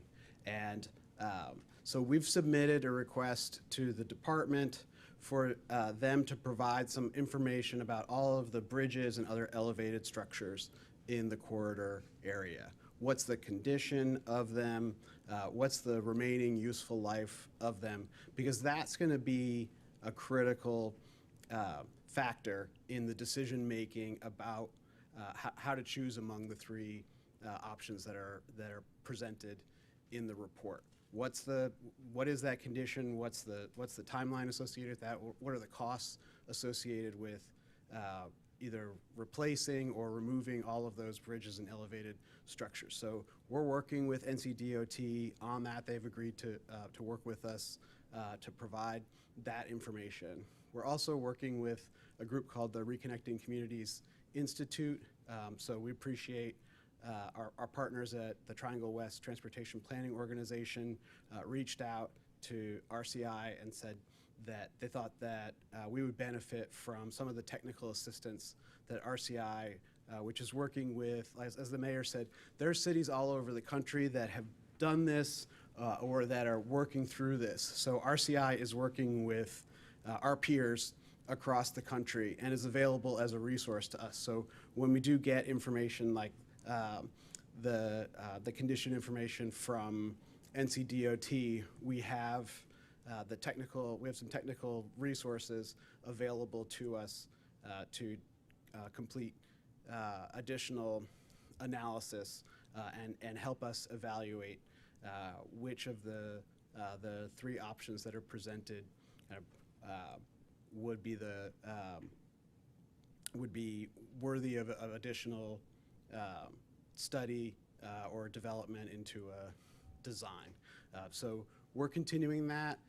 There's not a federal funding source for this work for the major infrastructure improvements the way that there was when we started this study.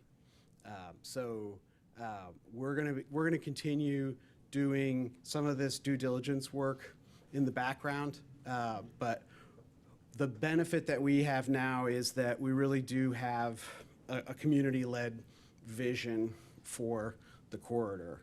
We were able to put into practice the principles of the city's equitable community engagement blueprint. The report acknowledges the harm and division caused by the construction of the freeway, and we worked to rebuild trust within the community, listening, learning, documenting community priorities for the future of the corridor. And so we have really built a strong foundation here. There's some technical work that we can continue to do so that when an opportunity does come around for partnership at the state and federal levels, we've got that strong foundation of the community-led vision, and then we'll have done additional technical work to help inform the decision-making around options. So I guess my final question is, like, under what scenario would it still remain a freeway, the modernized freeway? Because in some ways, like, the costs for all three are their same order of magnitude, right? So under what scenario would it remain, or at least be this modernized freeway? Because I imagine that's the option that's probably the least attractive to folks around this dais and the community, I'm guessing. So I think if the information comes back that all of the bridges and elevated structures are in excellent condition and then can last for another 50 or 100 years and don't need major rehabilitation or replacement, then that's going to really swing some of the cost and benefit analysis. What we have seen, though, with other cities and other projects is that it was that kind of life cycle analysis. Are we going to replace this infrastructure for the next 50 years, 100 years? It's been here for 50 years. It's reaching the end of its life.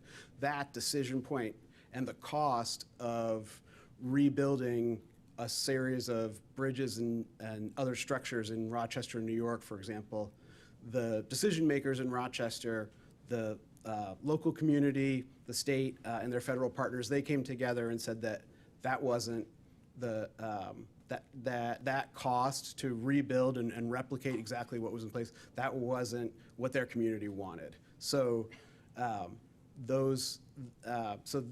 information that we're working with NCDOT to develop will be critical to inform that decision making.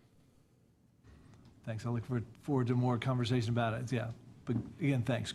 Big moment in Durham. Yep, go ahead. Yeah, thank you, Mr. Mayor. Yeah, this is huge. Thank you, Director Egan, for bringing this forward. And thanks to past council, staff, and community for really advocating on this and putting us in the position now to receive this report today. A lot of this really is long-term with important relay races that happen. You know, I'm really glad that we're raising this. I mean, 147 remains as a very visible scar and rupture from urban removal. And so I'm excited that we're talking about reconnection. I mean, for me, the boulevard and cap ideas are the ones with the greatest appeal. I'm not sure how we would get to a place where we would just do the modernization if the orders of magnitude funding are the same. For me, it sort of seems like the difference between the first and the second. It's like, how much throughput of traffic do we still need regionally? And if we still feel like we need it, then we cap and reclaim as much as we can. And if we don't need it, we boulevard it. But you know, I may be jumping ahead on it, but that's my initial analysis. I just love the options that, you know, allow us to reconnect places like Hayti and West End and College Heights, and to have, you know, downtown urban space, potential for more affordable housing, more development to help us hopefully pay for it. I love the call outs of potential for community equity stakes in the redevelopment, as well as the storytelling, which I think is going to be really crucial about what happened in the past and why this is happening. And that's all in there. So thank you all so much. You know, the price tag of $500 million, you know, definitely is a little daunting. And so I understand it's like being ready for the opportunity that this fits within NCDOT priorities, or, you know, winds change, seas change. Maybe that will happen at the federal level again, where there will be funding for these sorts of projects. So I'm glad we'll be ready at that time. There's certainly an argument for why we want to be prepared on this. You know, one thing just of caution, and I think the report does recognize this, is that while 147 and these sorts of freeways across the country did a lot of harm, taking them down or redeveloping them in new ways doesn't necessarily fix that harm, and also has the potential to create new harms. And so I appreciate how intentional the report was, and I know we need to continue to be that way in our analysis of this to make sure that by trying to fix a thing that we don't create the new challenges, because a lot is sort of grown up around it, where you have people who are now established in their homes and the businesses, and I just would want to be really careful if we move forward in the future that that is kept in mind, and I do feel like it's reflected in the report. The last thing I'll say is that, great to see all the many stakeholders that were engaged in this. I was particularly glad to see NCCU as a crucial stakeholder, and I see them as a really key stakeholder going forward, as well as many others that were included. So thank you, and I look forward to the work that's to come, the next recommendations, and hopefully changes at the state and federal level that allow us to really lean in on this. It would be just incredible. Thank you. And I know I did receive some notes from community members and community organizations about their perspective on it. And there are folks that are going to have, their preferences. I love the idea of a freeway cap just because it gets to connect the community. It creates real estate out of the air. And, it also gives us more autonomy rather than just having to deal with the state, but also modernize freeway. I mean, as long as we're not doing what I think it's Highway 70 did to Johnston County. I forget what highway it was, but all of their businesses died because they built a bypass that was faster, and so they can connect Interstate 40 to Smithfield. And it just killed the entire industry out there. And I don't want that to happen to our downtown. I want people to slow it. If you want to go around Durham, go around Durham. But if you want to go through Durham, stop and spend some money. So. Yeah, I'll associate myself with the comments that my colleagues have made. This feels very pie in the sky and abstract. Obviously, it's a beautiful plan. It feels like a dream. But the reality is you never know what's going to happen. And it's good to have some of these well thought out plans in place for something if things change down the road. I worked in the city of El Paso. When? Yes, I like the optimism. I worked in the city of El Paso, and we had a plan to bring back the historic streetcar that went all over the city and downtown, and even went over the bridge into Mexico, and felt the same way, very pie in the sky. And then one day, Texas Department of Transportation funded it, and it happened, and got constructed. And so, yeah, we don't know what's going to happen. So I'm glad that we have this. It's a really exciting plan, and thank you for bringing it to us. All right. If I may, just want to express gratitude to our partners at Triangle West Transportation Planning Organization and the North Carolina Department of Transportation for their support to provide funding for this study, collaboration and support throughout, and their continued partnership as we work to advance this generational project in the years ahead. Thank you, Director. All right, next item is number 12. That's me. Pulled by Councilmember Cook. Good afternoon. Lori Montgomery, Senior Engineering Manager, Department of Water Management.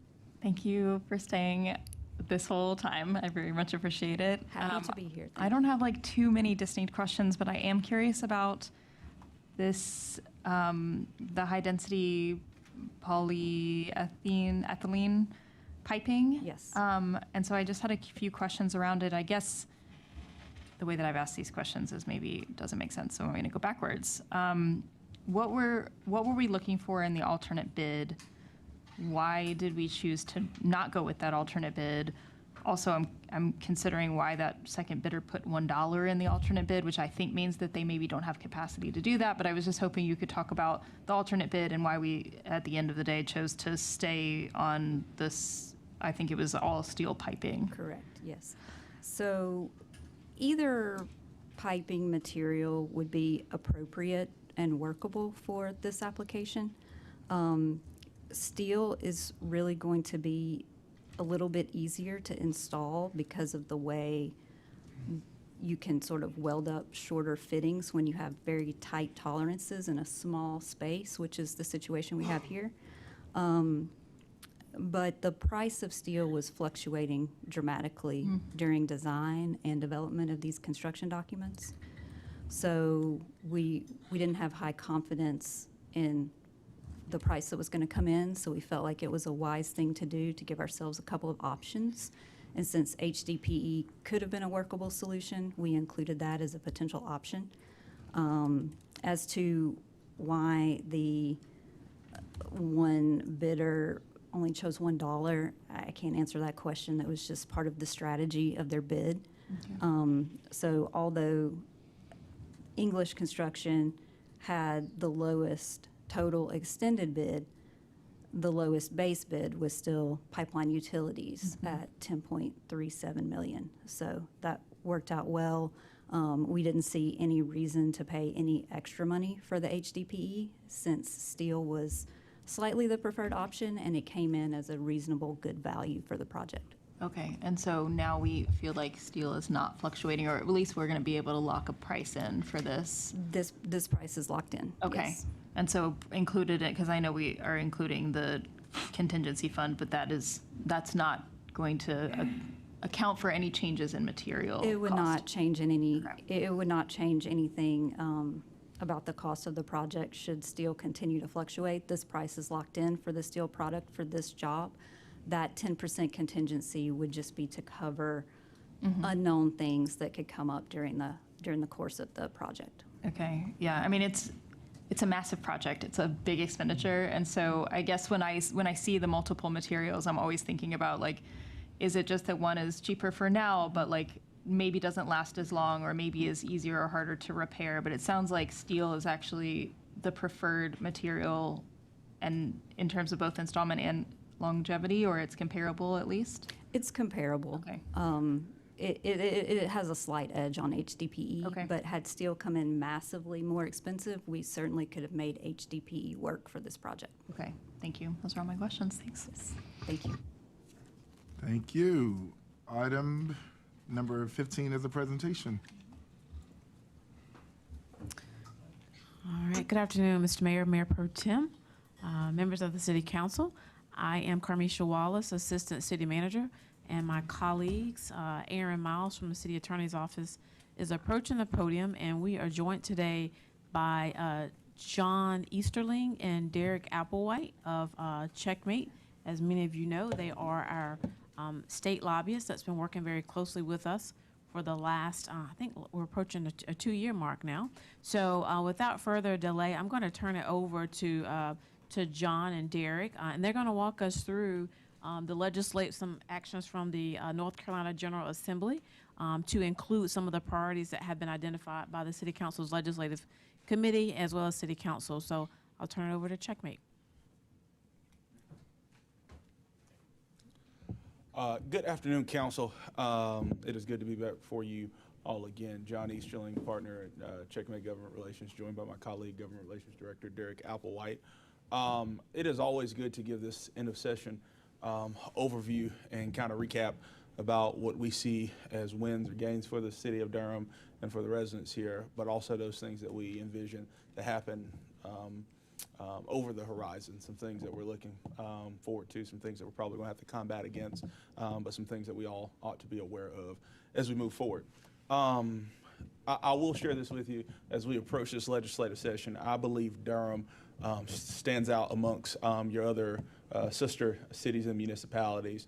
While we were able to represent municipal governments across North Carolina and played a really good defensive game, Durham was also able to play good offense. And we're able to secure a win for this city that we'll dive a little bit deeper into, that we've worked over the past 2 years. I know it's been a priority for Councilmember Riss. So we'll jump right into our legislative update. This is our team, just so you're familiar. Derek and I, you all are familiar with, but our team is growing. We just added a new individual who will also be helping us on the municipal side. So just want to make sure that you understand that though me and Derek are always here, you get all of us at Checkmate to continue to work on these issues for you. So short session by the numbers. Very, very short session, 45 legislative days, 540 plus bills filed, 54 session laws. There's been 8 vetoes by the governor. 4 have been overridden and 4 are awaiting override votes, and 8 bills that are currently, as of today, still pending the governor's signature.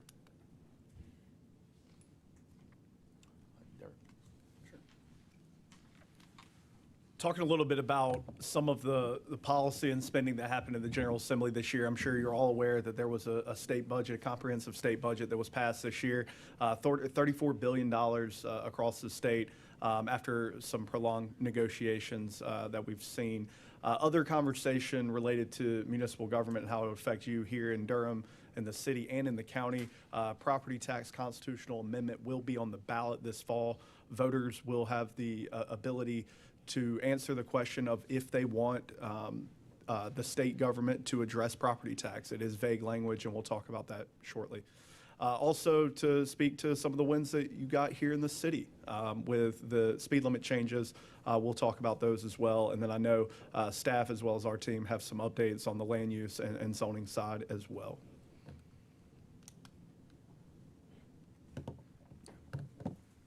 So some overviews from the state budget.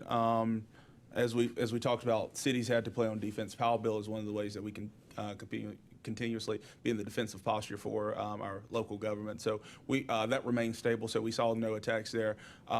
Economic development appropriations to be used only for the purposes expressly allowed by law. And so this involves the state auditor's office and about notification. Derek and I have had conversations with the state auditor, his director of external affairs, David Fox, as well, just to make sure that we have clarity on that. And so we've made sure that we've briefed the legislative committee as well as staff. Just so you all know, there's been some changes. So reduction of funding to Parks and Recreation Trust Fund. All of that's been because of the hurricane out west. Hurricane Helene directs for studies into firework legalization. Firefighters Association has been 100% against this. This was a move that the legislature's been looking at for a number of years, and I'll say a particular number of legislators. And so the Firefighter Association in North Carolina has been against this legislation, but also the country celebrating its 250th anniversary. This was something that was of major interest, but this is one of those things that we'll continue to talk about as well. PFAS in wastewater and effects on firefighters. What we saw in the last budget was a shift of the governor's appointments from his office to the legislature, and so there's been some changes. Secretary of State Elaine Marshall, who is still currently a member of the Local Government Commission, I think at the end of the year, her term will expire, and that will go over to... It's a General Assembly appointment. Yeah, General Assembly appointment. And so there's been some changes. So some appointments now, the auditor has a seat on a few more commissions, as well as the state treasurer, Brad Briner. So things that we're constantly looking into. I think 80 plus appointments have changed in this last budget that shift from the governor over to the legislature. I can speak to this. Yeah. And one thing we want to flag for council, and staff is aware of this, is there was a provision in the state budget related to SNAP benefits and the cost share between counties and with cities from the impact of the One Big Beautiful Bill down to the state. They're trying to recover money from SNAP benefits. And if the state's error rate is above the 6% threshold established by the federal government, there are funds that are required to be sent back to the feds. As a solution for that, the General Assembly has decided to use the sales tax revenue from counties and cities across the state to help with that funding back to the feds. So right now, cities, while you have no impact over SNAP benefits here in the city, could have a bit of your sales tax revenue pulled. At this point, there are conversations amongst members of the General Assembly to rectify that problem, and this would not go into effect until later next year. So there's still time to address this issue. So Derek, you're saying, so potentially to fund the whatever is needed to make sure the error rate's not above 6%, they could take some of our sales tax revenue to do that. Sorry. That's correct. Yeah. You know, this stuff is so bad it's making my council member choke. Exactly. I'm choking. This is Yeah, but also, I think you said something about cost sharing between counties and cities. Do you mean between like state and county? Because we don't cost share on SNAP, right? At the city Right. level. So you're making a good point. The city does not administer SNAP benefits. The idea under the provision, I think when it was drawn up, was to where some counties have contributed to the error rate being greater than 6%. The idea was that the state would capture some sales tax revenue to make the state whole for the requirements of the feds. With that, the language is written in such a way that it would go after sales tax revenue for both cities and counties based on how they wrote the provision. I'm not sure at this point if it was done on purpose, but there are some work underway to address and rectify that issue.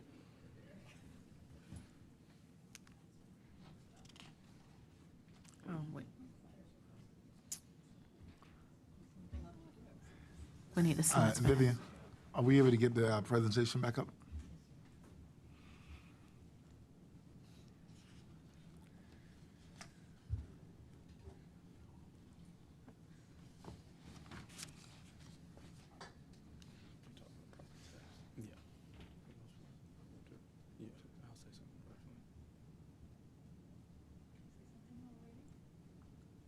Just to add one thing while we're waiting, which is that another thing that happened in the state budget, I talked about in an announcement, I think meeting before last. Oh, it's up. But just that there's further erosion between the sort of independence of attorneys in this state, because we have had our board of who manages our IOLTA funding taken over and reevaluated, and all of that money has been sort of had extra added restrictions. So you're just seeing some very intentional, I mean, some of these other things might not have been so intentional, but some very intentional erosion of autonomy between attorney representation, which is a very scary thing to think about, and something I think they're trying out in North Carolina to then see if they can adapt in other places.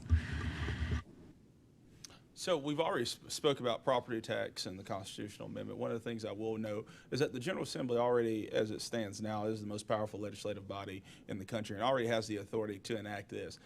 Their move is to make this a constitutional amendment to enshrine it in the state constitution, because one General Assembly cannot tie the hands of the other or the next. And so we do not know what the makeup of the next General Assembly will be.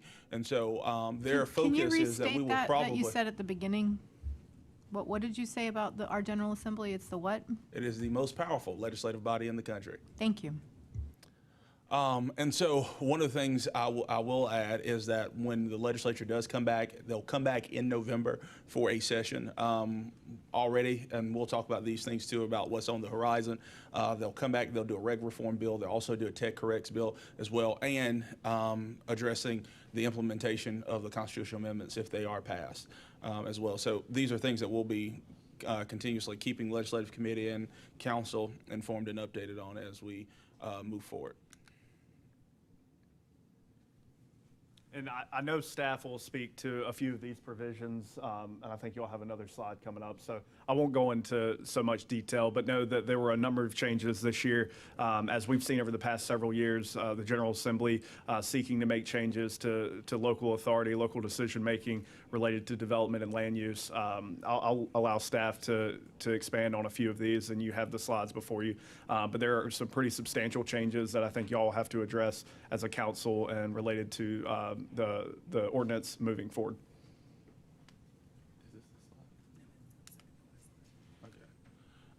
So pending veto overrides.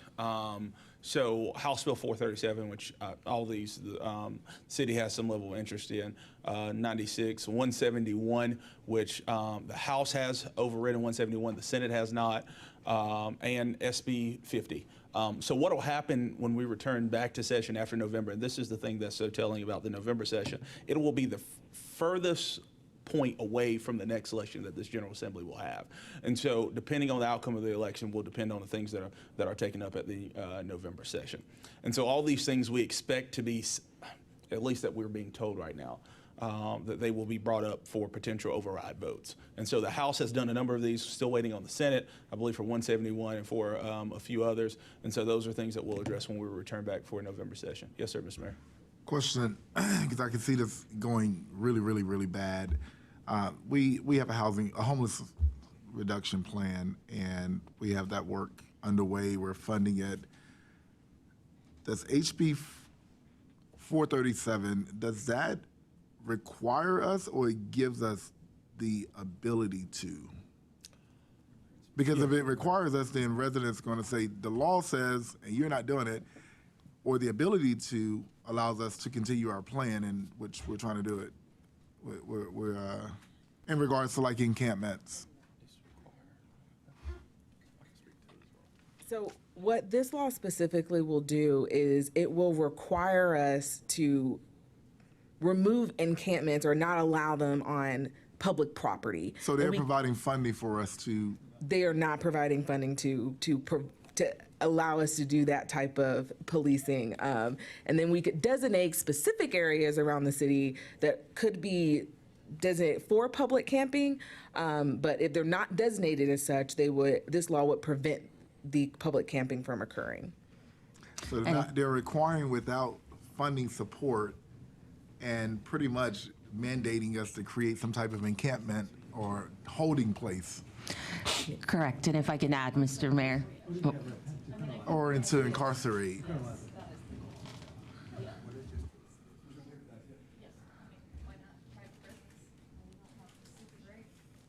And then if we incarcerate, it drives more business to the private prison. Gosh. All right. And not to add insult to injury, Lord. if we do not enforce, private citizens can bring civil actions against the city. And it's, yes. Whoa. And there's mandatory attorney's fees for any land use decisions where the city is found liable.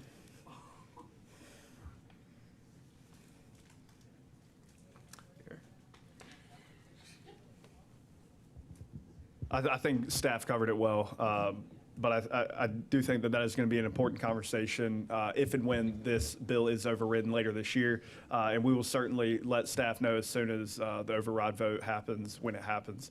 I believe I can double check the effective date too, because it may be have already passed. And there are a couple of other vetoed bills that were recently vetoed.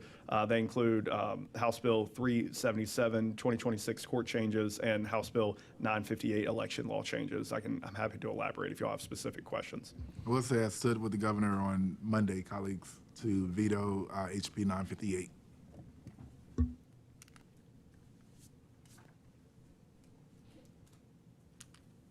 Could we get a list of that in our inbox with just a little, maybe you did put it in there and I just missed it.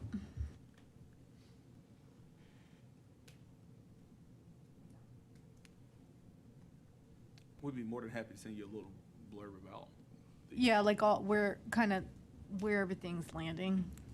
But, and where, to your point, some things have extended beyond their timeline and then basically it means that it's not going forward and the veto holds, I guess. Is that what you mean by that or no?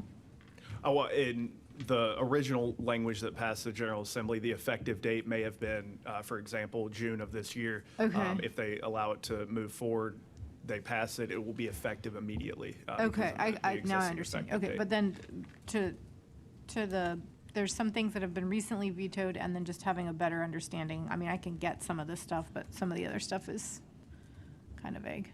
We can absolutely pass that information along. Thank you. And then could you get us, because SB 153 was also overridden, right? Doesn't really affect us. Well, it kind of does. The immigration bill, that was Yes. overridden. That would be great to get some information because that is highway patrol. And then within the budget, there's now flock cameras as part of that budget vote on all state-owned roads, or the ability to put flock cameras up. So I think that there should be some understanding and follow-up. And we're going to need to have some conversations once we have our new police chief in place. Like, what are the risks for residents, especially in Durham, where we've really worked hard to not have that type of tech up. So Mayor Pro Tem, and I'll be more than happy to send this to you, and so we shared it with staff. I know this was flagged as a concern for us about the flock cameras on DOT roads, and so we reached out to the governor's office, got a response from State Department of Transportation about that existing contract and how long those cameras have been there and exactly what's been the use and the purpose of them. I'll be more than happy to share that with you as well after this meeting, get that to you as soon as possible. Colleagues, we should just probably prepare. We have some big conversations to have. I'm going to use work sessions for us to be able to address some of these coming up, because I think we're about to have something on our hands that I don't know if we have the capacity to even handle. So. Well, I'll share this few points, then I'll let Derek take over. This was the fun part this year for us. We got in some really tough negotiations with the State Department of Transportation inside baseball, it seemed like we were going to be in a position to almost stop their bill from moving forward if we did not address this for the city of Durham. And we are so appreciative to the local delegation, especially Representative Hawkins, who really championed this for us and helped push it through it. But it was a team effort, and so we're appreciative of all of the delegation, your House and your Senate members, in getting this done. Derek spearheaded this for the team, and I can tell you he did a heck of a good job for the city in negotiating with such a tough agency like DOT, who usually gets their way. So Derek, I'll let you talk about it. Sure. And John reiterated it, the delegation has been working on this, and the city has been working on this at least since 2019, and I think it goes far beyond then. One thing I'll note, that it does provide the city with two tools that is unique to Durham and Durham alone. The first being the ability to set citywide speed limits at the minimum of 20 mile an hour, though you may not want to go that low, and to create an ability for you to save money while also keeping your residents safe. So I think that's incredibly helpful, as well as a fast track review where it puts DOT on a timeline to approve changes to the state road speed limits, where there is no framework like this for any other city. So I don't know whether it will be tried to be copied, but I do know that, and I hope staff on the transportation side see this as an opportunity to work closely with the division to advance the priorities, Division 0 priorities, as well as just keeping not only vehicles and pedestrians safe, but also those that use other modes of transportation in Durham. So happy to answer any questions, but this is a significant win for the city, and I hope that y'all can leverage that moving forward. That's a big win. I just want to thank Councilmember Riss for taking lead on this. This was him being very dogged in his pushing of staff and of our lobbyists, and again to the delegation. It has been, at least since 2019, maybe even 2018, a legislative priority for the city of Durham, and so really glad to see it, so thank you. Appreciate the shout out, but yeah, you're right. This has been a priority since 2019. The state delegation, you all, my colleagues have all supported this. I'm so glad this is over the finish line. Just for the record, to say again, so we're the only city in North Carolina that has this ability, correct? Particularly on the fast track review, yes. But also, yeah, this is a new framework that DOT did not want to allow, and we're publicized. That's very true. But also with the speed limit though, because no one else has the ability to set that. Yeah, that's right. really great.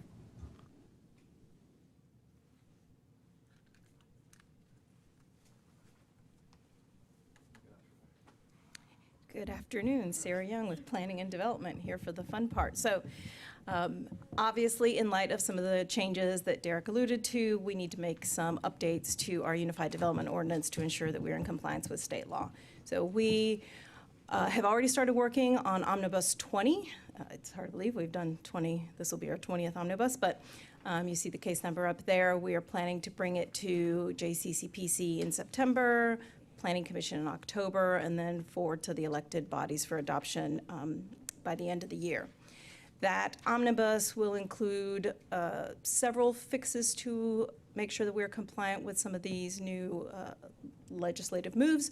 First of all, clarifying that appeals no longer have to go to a Board of Adjustment first, that folks can appeal straight to Superior Court. Also, basically mirroring the language from that legislative bit about interpretations to make sure that ours reads the same. We are also going to remove glazing requirements where they are now prohibited. So as you know, in our design districts, we have standards for the minimum amount of glazing required at the ground floor and in some cases upper stories as well. So we need to make sure that those percentages are acceptable. There are some other minor needed clarifications that we'll make as part of Omnibus 20 as well. And then there's a few administrative changes, so things that you all will not see that we thought were important just to let you know that we're working on them in order to comply with the new statute about fee methodologies and transparency. Our fees are posted online, but we are going to kind of update and make a little more transparent some information about the methodology. And then we are updating our internal procedures for staff in terms of permit choice, since now permit choice goes all the way back to legislative action, so someone can invoke permit choice at the rezoning stage. So that is what we are going to be working on. Can you just clarify this? I know this, we got an email about this Board of Adjustment issue, so that with the issues that if someone is unhappy with a decision on the council on a rezoning here, or annexation, or No, so it is for the essentially appeals of like administrative decisions, go to Board of Adjustment by first. the council or by Applicants, but these are administrative decisions by by staff. staff. Right, so That would be, someone, give an example, yeah. like a site plan approval. Right, if someone wanted to appeal a site plan approval, they would have to go to appeal to Board of Adjustment. Or what we often see, more often, we rarely see site plan appeals, but we do see appeals of like notices of violation, right? So now, instead of going to Board of Adjustment, or appeals of my interpretations, right? So someone could instead go straight to Superior Court instead of having to work through Board of Adjustment first. And should we not prevail, then automatically we have to pay attorney's fees. Yep. Yeah, can we just, at the JCCPC, can we get the language from the legislature? Yeah. Yeah, we'll have that. Okay, thank you. For the city attorney's office, are we going to track for this new law, like what the city is incurring in these fees if we don't prevail, and then publish it for residents so they can see how the state is wasting our money? We can absolutely do that. Thank you. I second that. Yeah. All right.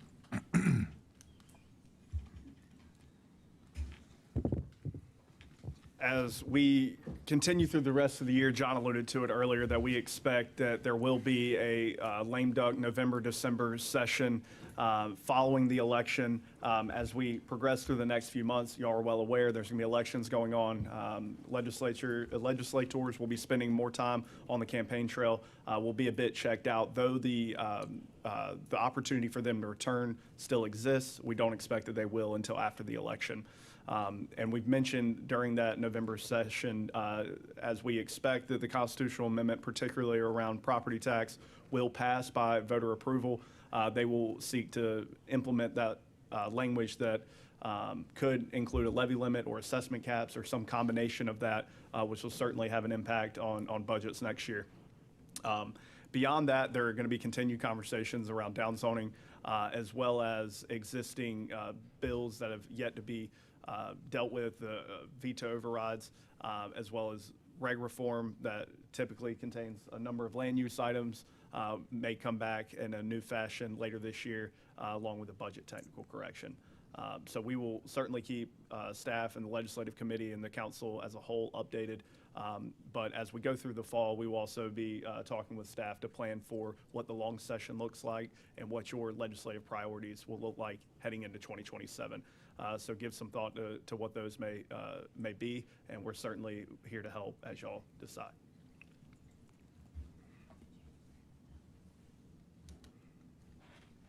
So I know we've been waiting for the downzoning repeal or some action on that, right? So given that you mentioned that, like who is motivated to lead that?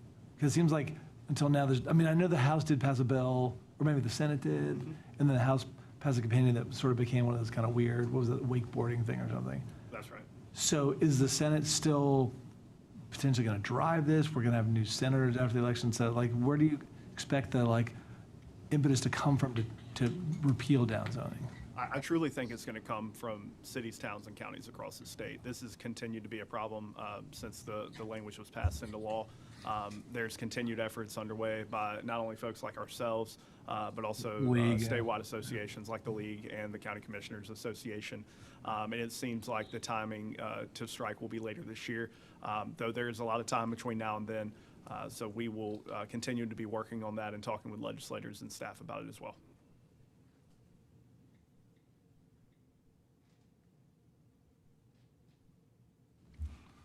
Well, yeah, go ahead.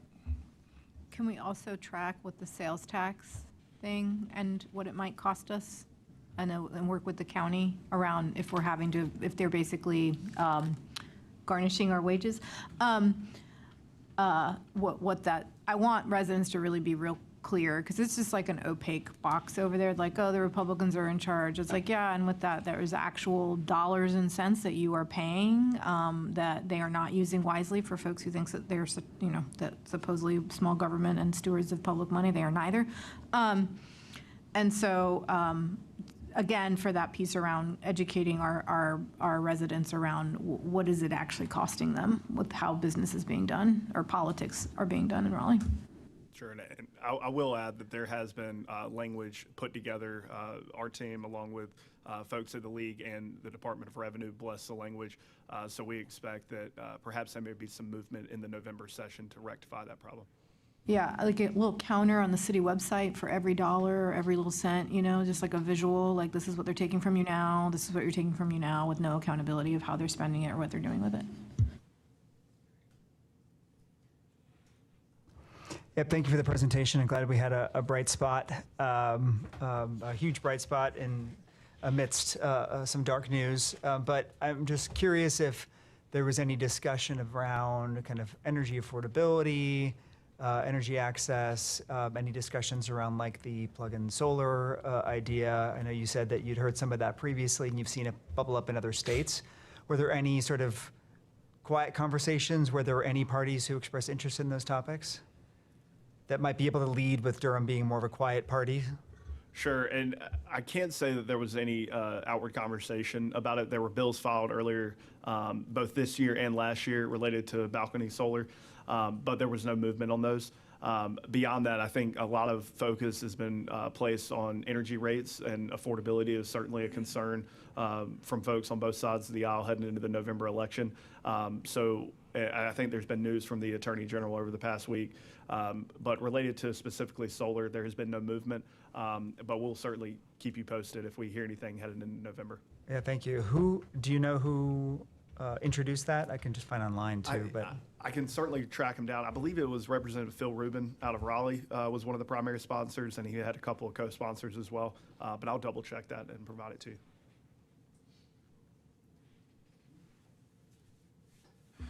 All right.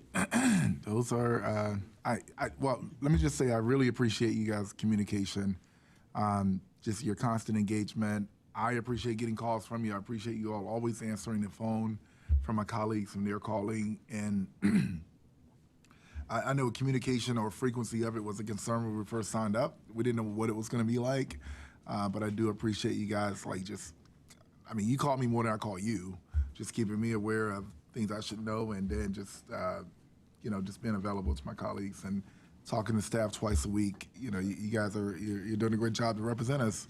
So thank you. Thank you, Mr. Mayor. Thank you, Council. I believe we can now settle the agenda before going to closed session. Thank you, Mr. Mayor. We are ready to settle the agenda. Yes, Madam Assistant Manager. All right. On consent, we have items 1 through 3, 5 through 14, and number 20. On GBA is item number 4. On GBA public hearings is items 16 through 19. All right, those are the settled items. I'll entertain a motion to settle the agenda. So moved. Second. So moved and properly seconded. All in favor? Aye. All opposed? Thank you. We will now proceed to closed session. Thank you all for attending, who's still present.